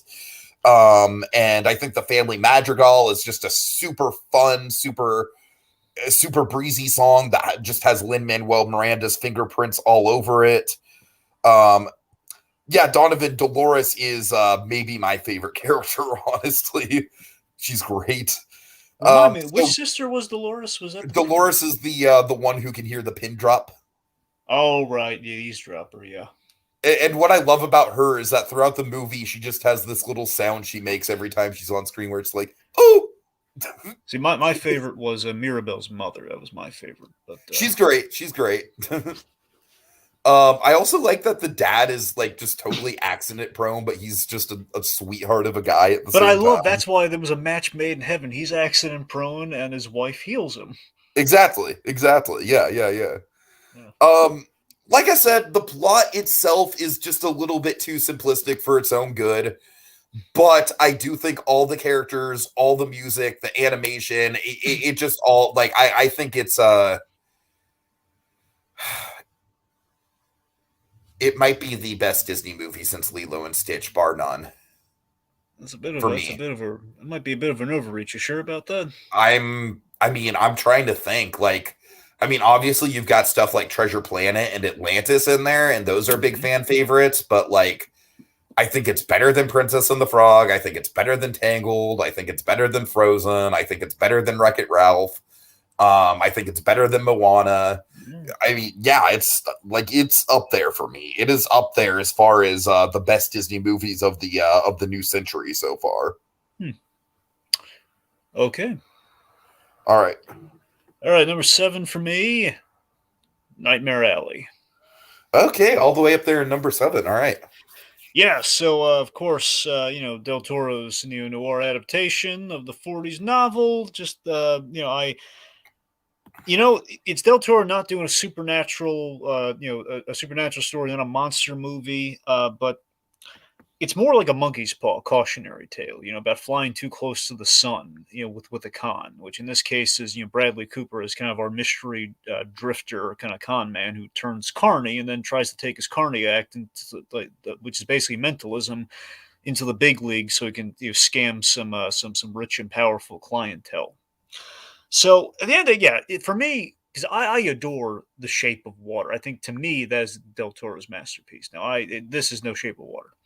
But ending is utterly flawless. I do really enjoy this film. Of course, I think it's got an all-star cast. You got Dafoe, you got Blanchett, you got Perlman, you got Jenkins, Rooney Mara, and there's more. And anyways, like just a very, very well cast production. That I just love the way Del Toro approaches a movie, man. I love that. Like the pull a Pixar quote here. He sands the undersides of the table. He the sets and the atmosphere, it's all meticulously constructed to aid in the story and everything. It kind of says something about the character, about the atmosphere and everything. And I think it was set up and it paid off so well. And I really enjoyed it. I like seeing Del Toro kind of get experimental, kind of playing outside of the old familiar lanes and like a non-monster movie thing, and he's brought it home in the storytelling at the end. So I was very dazzled by it. I thought it was a good movie experience. All right. Okay, so finally, we get to number 6, which is the last of this musical melody or whatever the hell I'm calling it. And my number 6 dragon is West Side Story. Very much wanted to put it in the top 5. The only reason it's not in the top 5 is because of one Mr. Ansel Elgort. Sorry, Baby Driver, you done fucked up. That poor Elgort kid, he's just being raked over the coals. But here's the thing, Dragon. Literally everything else besides him works so well. And because of that, he sticks out even more like a sore thumb. And it's painfully noticeable how much he sticks out. I have one question about him. Yeah. Can he dance in the movie? I mean, he can dance fine, but like I said, he's dealing with like trained Broadway professional dancers. So it's like, it's like anything else in his performance. He does everything fine. And then literally everyone else around him is just a master at what they do. I mean, honestly, that's kind of the problem. It's like, Okay, I know you're not a Hamilton guy, but you know when you did watch Hamilton the one time, there is kind of that issue of like Lin-Manuel Miranda. He surrounds himself with so much talent that he kind of becomes, like noticeably the worst performance in the piece because of it. Yeah, It's kind of like that. It's kind of like that, except he's not as good as a Lin-Manuel Miranda in Hamilton. Um, But I digress. I do think that Steven Spielberg just absolutely like nailed this thing, and I'm very looking forward to talking to you about this thing from a Spielbergian lens. Just because I do think there's a lot of classic Spielbergisms that he implements here. I keep raving about the Chekhov's gun in this movie, and I think it's super effective. Rita Moreno, I think, was a new addition to the story, and she was absolutely fantastic. Her character is at the heart of some of the best and smartest changes from the original Broadway show. I think this movie did a lot to kind of like equalize the sides. Like, it's not just that that the Jets are racist, and it's not just that the Sharks are a bunch of thugs. These are two groups of people that have both been very marginalized by the conditions of their society, and they're pretty much fighting over the scraps, and you can just feel all the sides. And I think that's a part of the movie that just really, really just works so well. Like I said, Dragon, I honestly think if they got a Tony that was on the same level as everyone else in this movie, I really think this would be my number one. I really do. Because everything else about this works so well. It's so magnificent in every other element. But as it stands now, I think pretty much every movie in my top 5 is a perfect movie. And I'm looking at Mr. Ansel Elgort over there, Dragon, and he's trying his best. But, I don't know. Stick to the earbuds, kids. Stick to the earbuds. But regardless, Dragon, I am very excited. I don't think this is going to be one of your favorite Spielberg movies by any means, but I am very excited to break it down with you inevitably on Spielberg Month. So, number 6 for me, and so 6 is where I had troubles. Between 6 and 5, I kept flipping and flopping them. I ended up on Free Guys, number 6. Okay. Well, Dragon, you know what? I'm going to applaud you for, I'm just going to cast out the one. Free Guy's overrated, but at least it's not in your top 5. All right, carry on. Again, it was a toss-up, and honestly, it's kind of an either-or situation, because I do Free Guy is the textbook dictionary definition of a 7 out of 10. All right, Go on, Dragon. I'm terribly sorry. Go ahead. Yeah, just anyway. So Free Guy to me was a highlight of the year for me. I really enjoyed Free Guy. Free Guy to me was like the proper return to theaters for me. It was like coming back, and it was like, man, everyone was getting into the movie, and it was really fun. And it was, of course, I'm a sucker for a good Ryan Reynolds movie, and I think out of the Ryan Reynolds movies this year, now honestly, I like them all to a degree, but I think this one was the best one easily out of the bunch. I think Sean Levy was on the rebound here compared to what he's been doing in recent years. He hasn't really made like a really great movie since The First Night at the Museum. So kind of bringing him back to that, like, hey, Sean Levy's back after such a long time. Mm-hmm. Just to me, it was always like, I was so sold on the premise of this movie. I think it's just an insanely cool idea of what the star of your film was, a non-playable character who essentially wants to be a real player to a degree. In some ways, it's a better Matrix movie than the actual Matrix movie. Sure, there. All right, sure. So that's the thing. That's the nicest thing I'll say about it. Sure.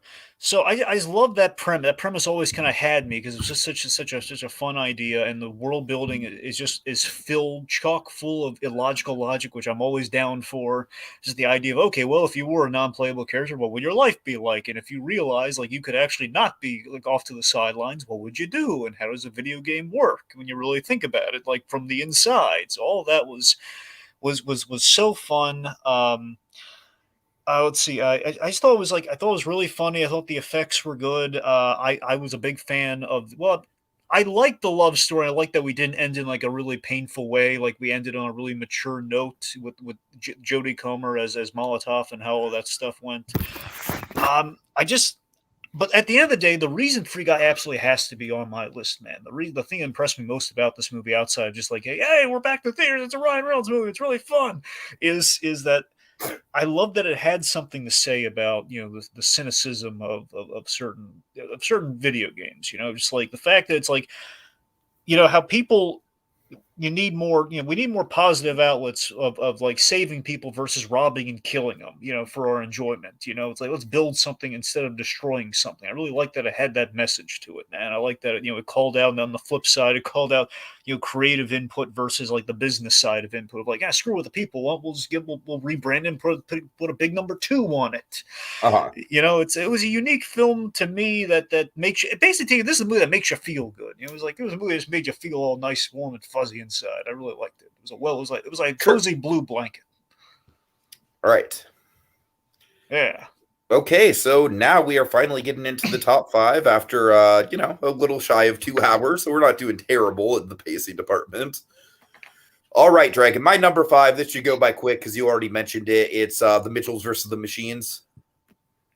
Really? I'm so honestly thinking, part of me wondered this was going to be your number 1. Really? No, it's not my number 1. No. Okay. But I mean, I do love it, and it is pretty definitively like not even close for me. It's the best animated movie of the year. I mean, I like Luca a lot, Dragon. I love Luca, but I think this just really fires on all cylinders. I mean, just the pacing is out of this world. The comedy is great. So many iconic moments. The giant Furby. But yes, Aaron is indeed my boy. Aaron Mitchell just totally reminds me of a young version of myself, right down to the dinosaur obsession and the awkwardness around girls. Yep. Just absolutely, like, he is like my spirit animal. I relate to that character so much. And I also love the fact that this movie, I will shout from the hilltops, I love that this movie has a sibling relationship that is sweet and nurturing and not at all cynical. Dragon, that is like one thing that I want more of in movies. I like the fact that Katie Mitchell is an outright queer character. It does not focus much on in the movie, but it is there, and you're absolutely right. It is, and we don't tap dance around it. It's just part of who she is, and I give a lot of applause for that. Real quick, Tiki, I don't think you know about this. When I got the physical copy of it and I was watching the features, they have a short film that leans into that even more, actually. I'm not surprised. Yeah, it was really neat. Yeah. Yeah.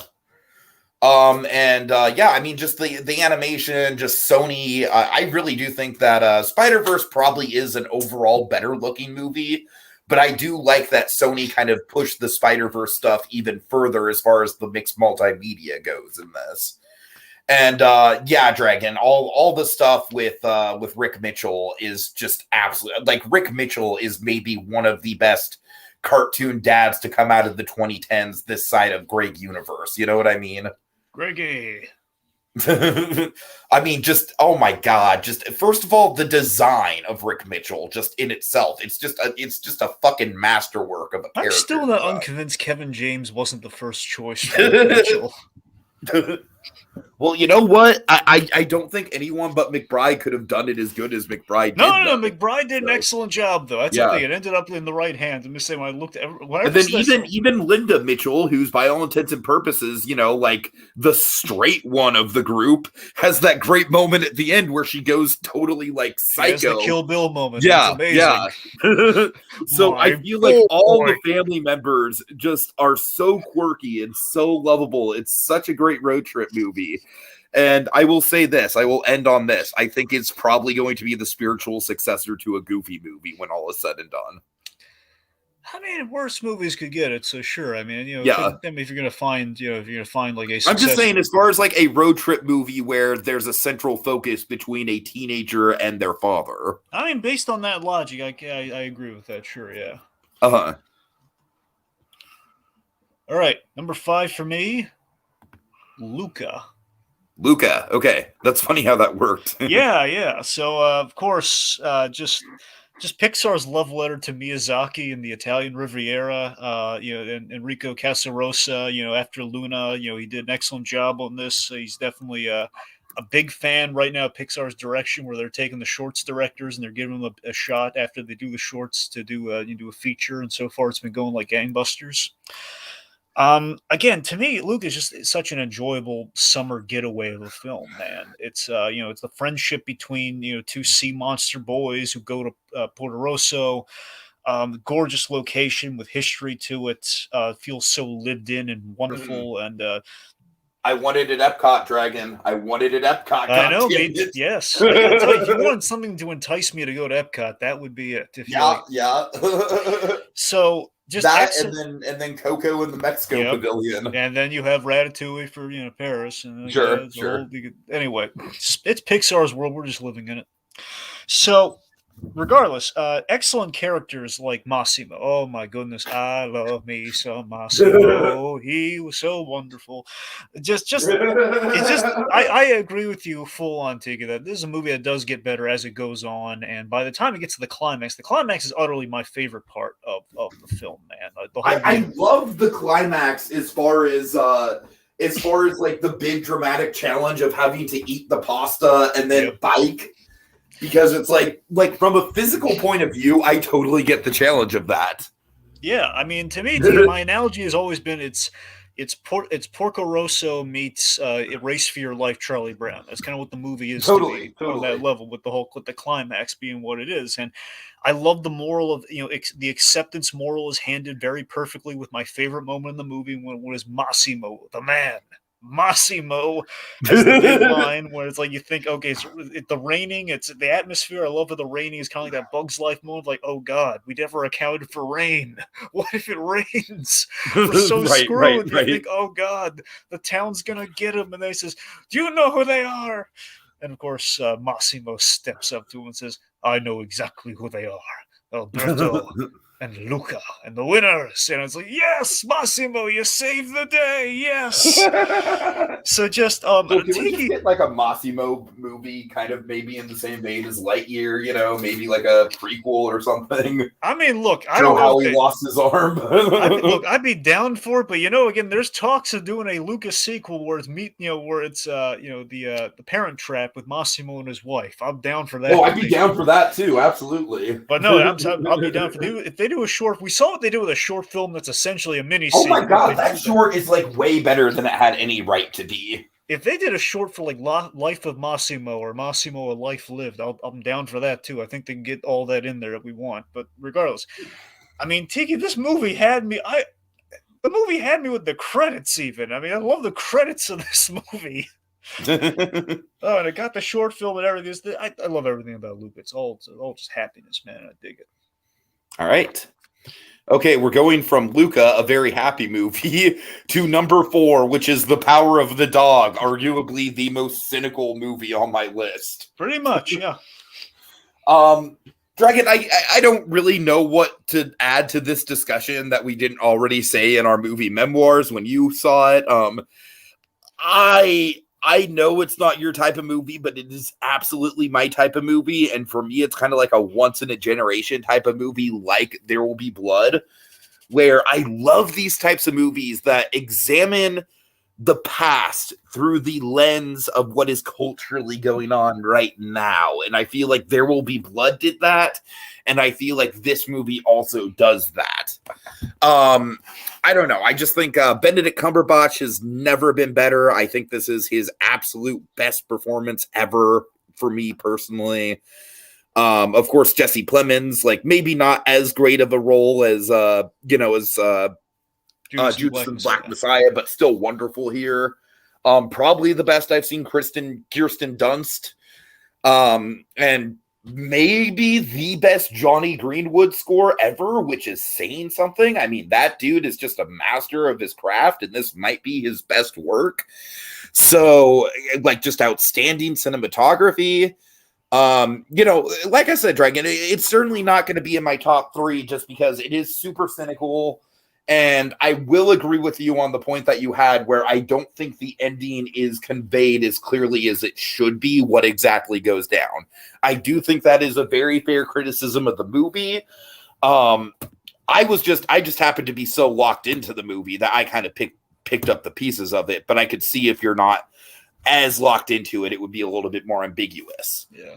But all that said, Dragon, I think this is an incredibly powerful, like searing portrait of toxic masculinity in the wake of the classic American cowboy image. And man, I think it cuts deep, and I think it's absolutely engrossing for me personally. All right.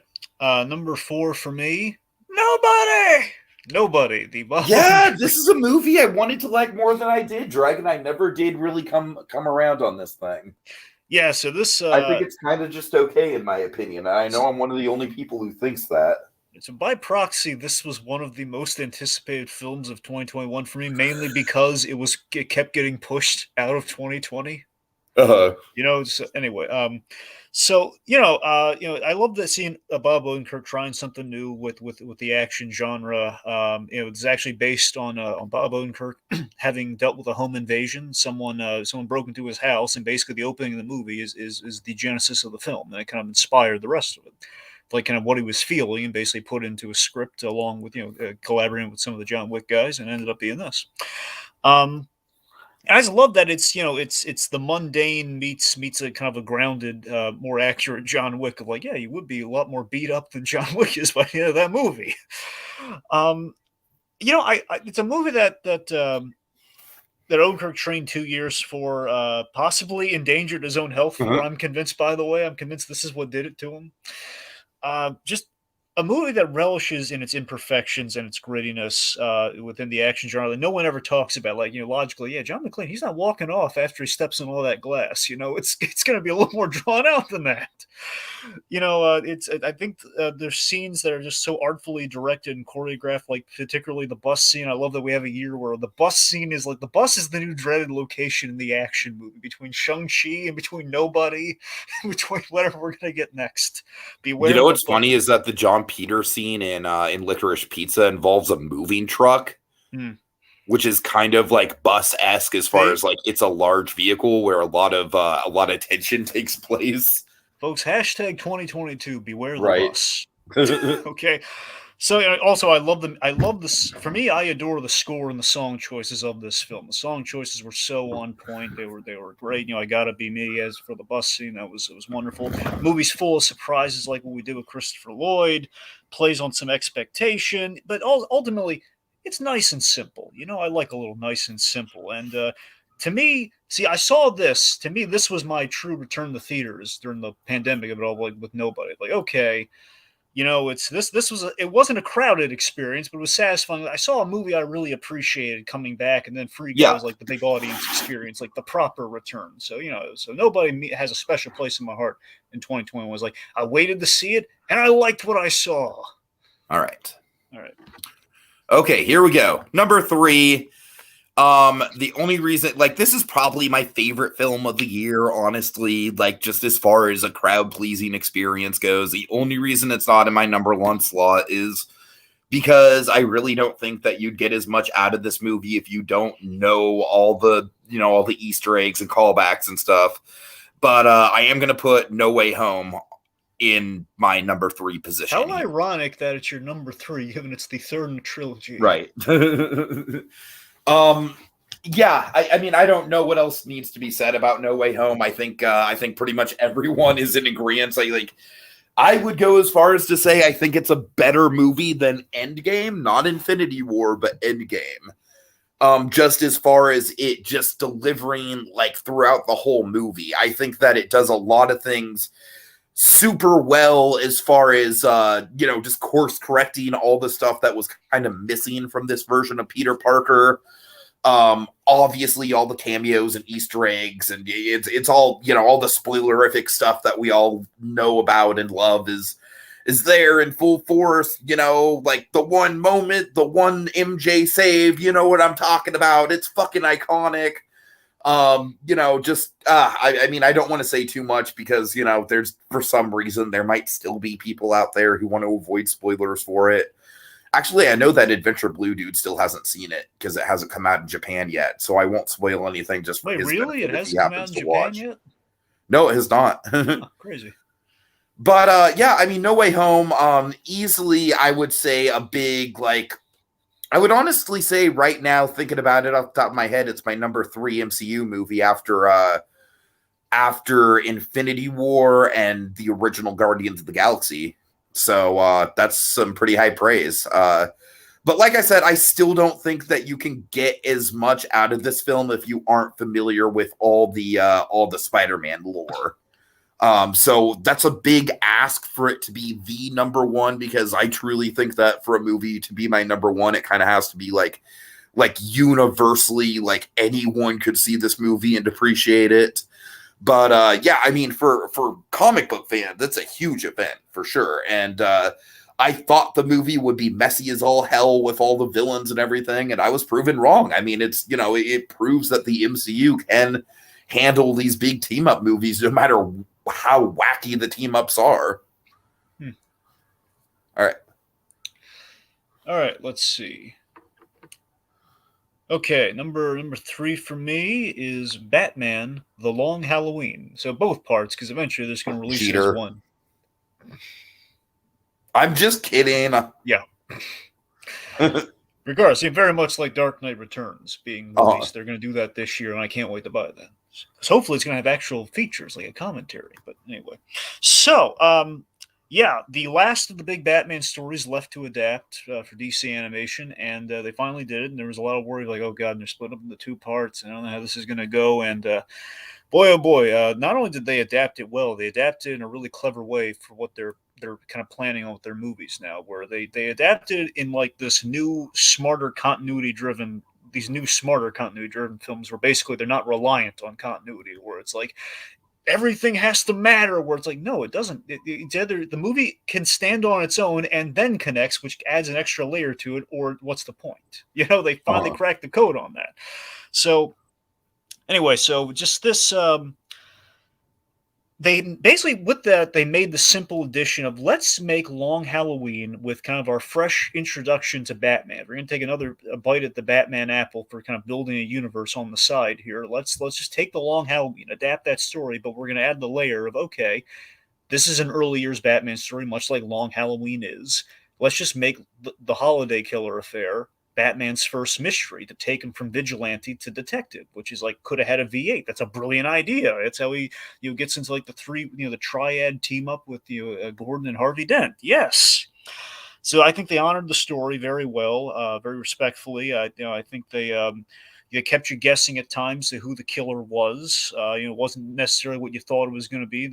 Some curveballs at you. It's a great crime drama centered around the families of Gotham. I will say I think it stumbled a little bit on part 2, but it found its way to the finish line very, very, very impressively. I think it found it fit everything, and it fit like 13 months in there really impressively. When it's like, I was worried on part 2, and I know you know about this guy, bored you to tears with, like, oh, I don't know, Tiki, I don't know if it's going to be able to squeeze in the remaining months. But also, Jensen Ackles, so great as Batman. I hope he returns like they did with the Superman in these movies. I hope he comes back as like the new Batman, because it's what people have wanted for a while, and he did a great job here. That'd be great. And we have so many clever little reinventions, like the Two-Face coin origin, which is like a new idea I've never heard before. Like, oh God, so Batman gave him the coin. That's so heady. It's so like reaping what you sow. And ultimately, it's for the best. This was intended to come out with the Batman movie, but obviously that got torn asunder with how that's going down. Like, well, we're going to push it to there. We're going to push it to March of next year. So maybe it's for the best, so we can avoid comparisons and Long Halloween got a little bit more time in the spotlight, because this was a good movie. All right. Okay, we're close to the end, folks. My runner-up, my number 2. Dragon, can you figure out what my number 1 is at this point? Oh God, I hate math. Let's. I mean, you don't have to guess. I'm just wondering if you have an idea. Well, yeah, I gotta admit, I'm a little bit at a loss. I'm not sure what it could be. You're at a loss. Okay, that's exactly what I wanted it to be. All right.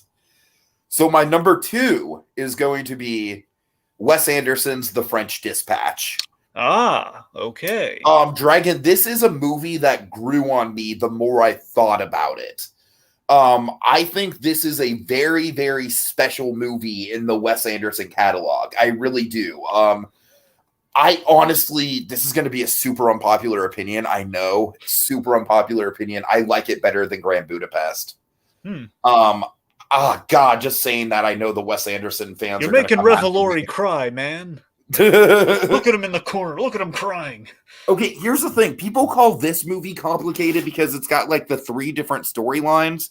But I think Grand Budapest is a little too complicated for its own good, just because how it's got kind of like that Russian doll of a timeline. And I don't like, to me, it just kind of like, it takes a while to even get into the main narrative of that film. I just think that film's a little bit too, like, it's great. It's certainly in the top 5 of Wes Anderson, but I wouldn't put it above something like Moonrise Kingdom or Royal Tenenbaums.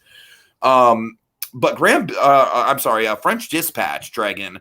What I love about French Dispatch is that it does exactly what it sets out to do, which it sets out to be basically a visual version of a fancy magazine article, and or not article, but issue.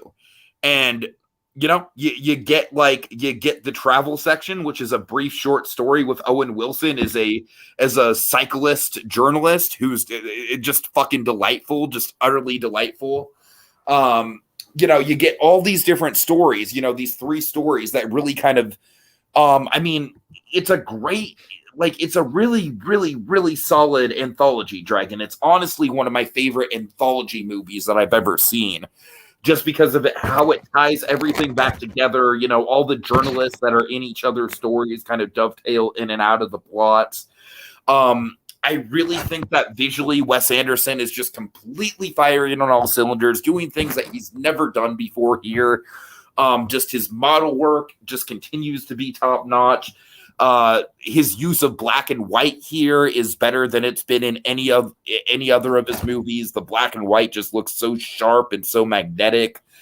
I think all 3 stories are good. I do think that the best one is the Benicio del Toro and Adrian Brody one. I think Adrian Brody in particular just has some of the biggest laugh out loud moments I've seen in the theater all year. And at the end of the day, I do think that this film is just like, it's obviously not meant to be a standalone narrative. It's meant to evoke the feeling of reading a New Yorker article. That was pretty much Wes Anderson's intent with this. This whole film is like one giant homage to the New Yorker, the magazine. And so in that respect, Dragon, just the way that it's set up, the way that the articles kind of dovetail into each other, it is just such a super clever framing device for Wes Anderson. And I would honestly be down to see Wes Anderson do more of these anthology type movies. I really loved it a lot, and I'm very much looking forward to going back and rewatching it. I don't think it's up there with Royal Tenenbaums and Moonrise Kingdom, but it might be my number 3 in Wes Anderson's career, and that's pretty big considering how many great movies he has. Okay. All right. Penultimate for me. The Suicide Squad. Yeah, I kind of had a feel. Once you got to your top 3, I pretty much knew how it was going to shake out. I don't pretend to be a complicated man. I don't. I'm a guy of simple taste. One could say. Right. Anyway, so the Suicide Squad, for me, I remember predicting 2021 would be DC's big year, and until December, that was true. Until December. But Suicide Squad, tailor-made for James Gunn. It's fun. It's irreverent. It's fun and irreverent. Just he's just made for the Suicide Squad. It's very much like it's kind of very much the John Ostrander years being adapted, where it's pretty much let's take the D list kind of villains in the DC universe and kind of throw them on a team together. Man. Yeah. Exactly. The polka dot Just man. everything with Polka Dot Man in that movie is just fucking brilliant. Every little thing they do with him. That's what I'm saying. We have like the most ragtag of ragtag on the team, and they're all so great. You have like the small chin as Polka Dot Man. You got Ratcatcher 2. You got, of course, you have your more memorable ones like King Shark. So all that's great. It's just the idea you have. With the Ostrander run, with James Gunn playing to his strengths here, you take these horrible misfits, bringing out the best in each other, and kind of being kind of a semblance of family, family of murderers, mind you, but family. And I just love that you care about these characters. I think the opening of the film is perfect. It's like a definitive opening to a Suicide Squad story. Oh, absolutely, absolutely. I mean, considering that was one of the big failures of the original Suicide Squad, was that it just didn't feel like it had all that many stakes as far as characters actually dying went. Yeah, let's just take half an hour and do kind of like a little hey, there's this character and there's that character and like oh god, dude, fucking hell. Yeah, I don't know. I think I heard David Ayer had like a better way of doing that, but we have no idea. We have no idea what it looked like. All we have is the end result, which is not impressive. So, at the end of the day, though, as much as I really do adore this film, I think it turned out great. There's only one scene I don't like in this movie. I don't like the Harley Quinn mini love story personally. That's just my taste. I didn't care for it, and mind you, I think it's so funny. I kind of come down the middle on it, Dragon. I really do think it would have worked better as a short film. I do think it disrupts the narrative flow of the movie. I do, and that is my problem with it, and that's honestly probably a big reason why this wasn't higher on my list. That being said, I think as a short film, it captures Harley perfectly, and I think it might be my favorite Harley Quinn live action on-screen moment ever. I mean, look, at the end of the day, for me, it's not so much an issue of what happens. It's the fact that it feels so much like too good to be true. It feels like she's hallucinating it, and the fact that it's not a hallucination really throws me off. That's the thing, because this feels so out of left field, like in the time it's taking up, it just feels like, wait a minute, this she was okay, so she's being tortured and she's imagining all this, right? No, it's actually happening, like because Gunn's like that. Gunn's a sick puppy like that. No, this is all happening. Now, I do think that that song that they use in that sequence is one of the best needle drops in the whole score. Yeah, sure. It's the score. Of course, James Gunn. You always expect a great. Well, I like a James Gunn score. What I like about this James Gunn score is, in particular, is that we aren't saddled down with any particular timeline. Yeah. So again, ultimately, if the worst thing I have to say is like this, like that I don't buy that Harley Quinn scene. That to me, it's like this is a movie with a giant starfish, and the Harley Quinn scene loses me. I mean, when you really put it in perspective, it's like really that's what throws you, the little Harley. But yeah, so that's the thing, because everything else just in the end, this movie just lines up with James Gunn's signature so well. It legitimizes the absurdity with genuine pathos and a great soundtrack, and it's, I'm glad we're getting a little bit more with the Peacemaker show, and we'll see what kind of happens from there. James Gunn's going to be doing some stuff in the DC universe. What? I have no idea, but I'm sure he's going to do a great job. All right. Okay, Dragon, no idea what my number one is at this point? I don't dare wager a guess. Just tell me. Spring it on me. Okay, number one is A Quiet Place Part 2. Should have. If I were a smarter man, I would have figured that out. But okay. Here's the thing with A Quiet Place Part 2. This thing kept hanging around in my mind, Dragon. It kept hanging around. And every time I saw a movie, like let's say like a Green Knight or a Dune, where I was like, oh, that might be better. That might be my number one of the year. I would keep going back to Quiet Place Part 2 and be like, no, it's not as good as that. It's not as good as that. Dragon, Quiet Place Part 2 is the Godfather Part 2 of horror franchise sequels. It really is. It's that good. It's even better than the original as far as I'm concerned. Wait, Tiki, so you're saying it's Godfather Part 2? Yes, I am. Go on. Yeah, I don't know, man. I have a pretty deep love for this thing. I mean, I think this thing is like, the way I describe this is it's real building on a very, very condensed scale, where it's like literally the first movie was just the cabin, some woods, the bridge, and this movie it's like, all right, we're gonna have the world building extend out just a little bit. We're going to explore a steel mill. We're going to explore a little island, and that's it. And I love that, Dragon. I love how this series is like very slowly taking its time to methodically go through the world. And I think some of the post-apocalyptic stuff in this movie is just absolutely captivating from a visual point of view. I think Cillian Murphy might have his best performance that I've ever seen him in this movie. His character goes through just a magnificent arc in this thing from self-preservation to selflessness. God, everything in this movie fires on all cylinders. I just think every little beat of it. The first movie was great, but the first movie essentially was just kind of like a home invasion movie with a really creative twist with the creatures and the no sound thing. But at the end of the day, it really was kind of just a home invasion movie. This is not just a home invasion movie. This is more of an adventure movie than anything else. The adventure that the main character Regan, the deaf girl, and then Cillian Murphy go on is just absolutely captivating. And like I said, it's not even like, it's basically like a half a day's hike for them. So it's not a big epic quest or anything, but just seeing that one little stretch, I don't know, just this whole franchise is absolutely magnetic. I think the ending works really well. I've heard some discourse about the ending. For me, after seeing it multiple times, I think it ends right where it should. I feel like the ending very much mirrors the ending to the first movie, sets things up for the third movie very well. I think this has the potential to be not just one of the best horror trilogies of all time, but one of the best trilogies of all time, period, if John Krasinski can stick to landing with the third part.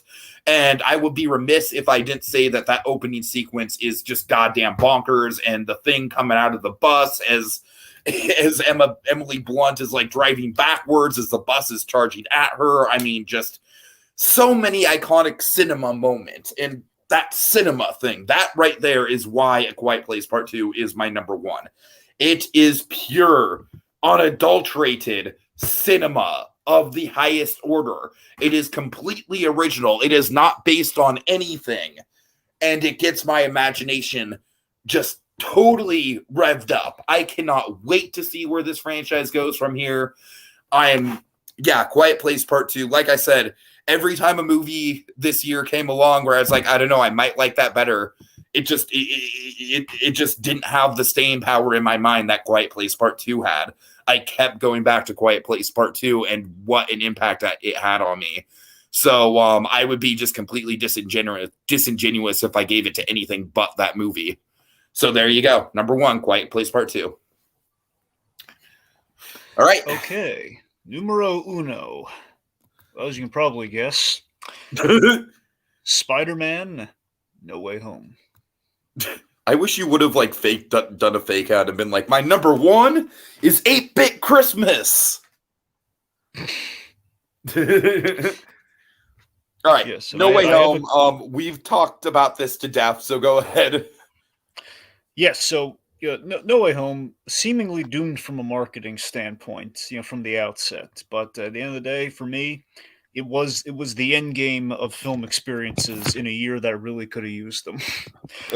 I mean, my God, this movie, honestly, the movie had me before any of the multiversal stuff even happened. Just seeing the Parker luck times 10 as Peter Parker is dealing with Mysterio outing him as part of his revenge in the aftermath of Far From Home.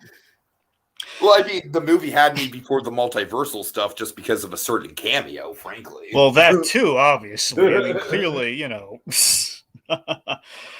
clearly, yeah, certainly a certain cameo had me. The guy that everyone was losing their collective minds, which relates to my heart that everyone does care. That's nice. Right. Yeah, it's not just us. Everyone cares. Totally. So, regardless, no, but seriously, the setup already was interesting, and also with the Doctor Strange of it all, just to kind of give points here where points are due, is that I love that so far with the MCU heroes that have been selected to be in the Spider-Man movies, each of them does have a correlation, at least so far, has had a direct correlation to Spider-Man, where you got Iron Man, you got Nick Fury, and then the most appropriate of the three, Doctor Strange. They're brothers in Ditko, man, and they knew each other in Infinity War. It makes sense that these two guys would hang out from time to time or get to know each other in this movie. So obviously, I loved Doc Ock coming back. Alfred Molina is the MVP along with Defoe as the Green Goblin, and not just cameos, not just like, oh look, we did like a cutesy homage to their scenes from the movie, and then we're moving on. Like, no, folks, they have meaty roles in this film, and I would argue, they, like, for Molina, like, we recapture the magic of an action set piece with Doc Ock on that bridge, on that bridge scene, man. And then of course, ultimately, the biggest hat trick is, like, in one movie with a brand new Spider-Man, you buy unequivocally that Defoe's Goblin is the arch enemy of our MCU Spider-Man. They've only shared like one movie together, and you buy the hatred that Spider-Man feels for this guy. And it's great. And this is like the most cutesy of all the Spider-Men too. Like, he doesn't like really have a dark bone in his body. It's like, he's like, no, insta kill him. But what are you talking about? It's like, no, I hate this Goblin, man. I hate this flying elf. But I wish the writing were stronger. There's like a big electro logic problem that doesn't track at all with like the specifics of the spell. We doubled down the specifics and we probably shouldn't have. And unless we do something really good with the Hobgoblin in the future, I hate that Ned got magic for a brief bit. I'll say that much without saying any specifics. The emotions captured in this film are so darn thrilling and powerful in places. I mean, there's one scene in this movie where I just well up thinking about it, man. It was so powerful to me, and just oh god, it's the certain moments, just they utterly have you, and they're fun to revisit. And there's like some reunion moments, one could say. They're really great. And I also, at the end of the day, with this movie, we fixed One More Day, which is no small task, I'll remind you. And we've re-energized Spider-Man in the MCU.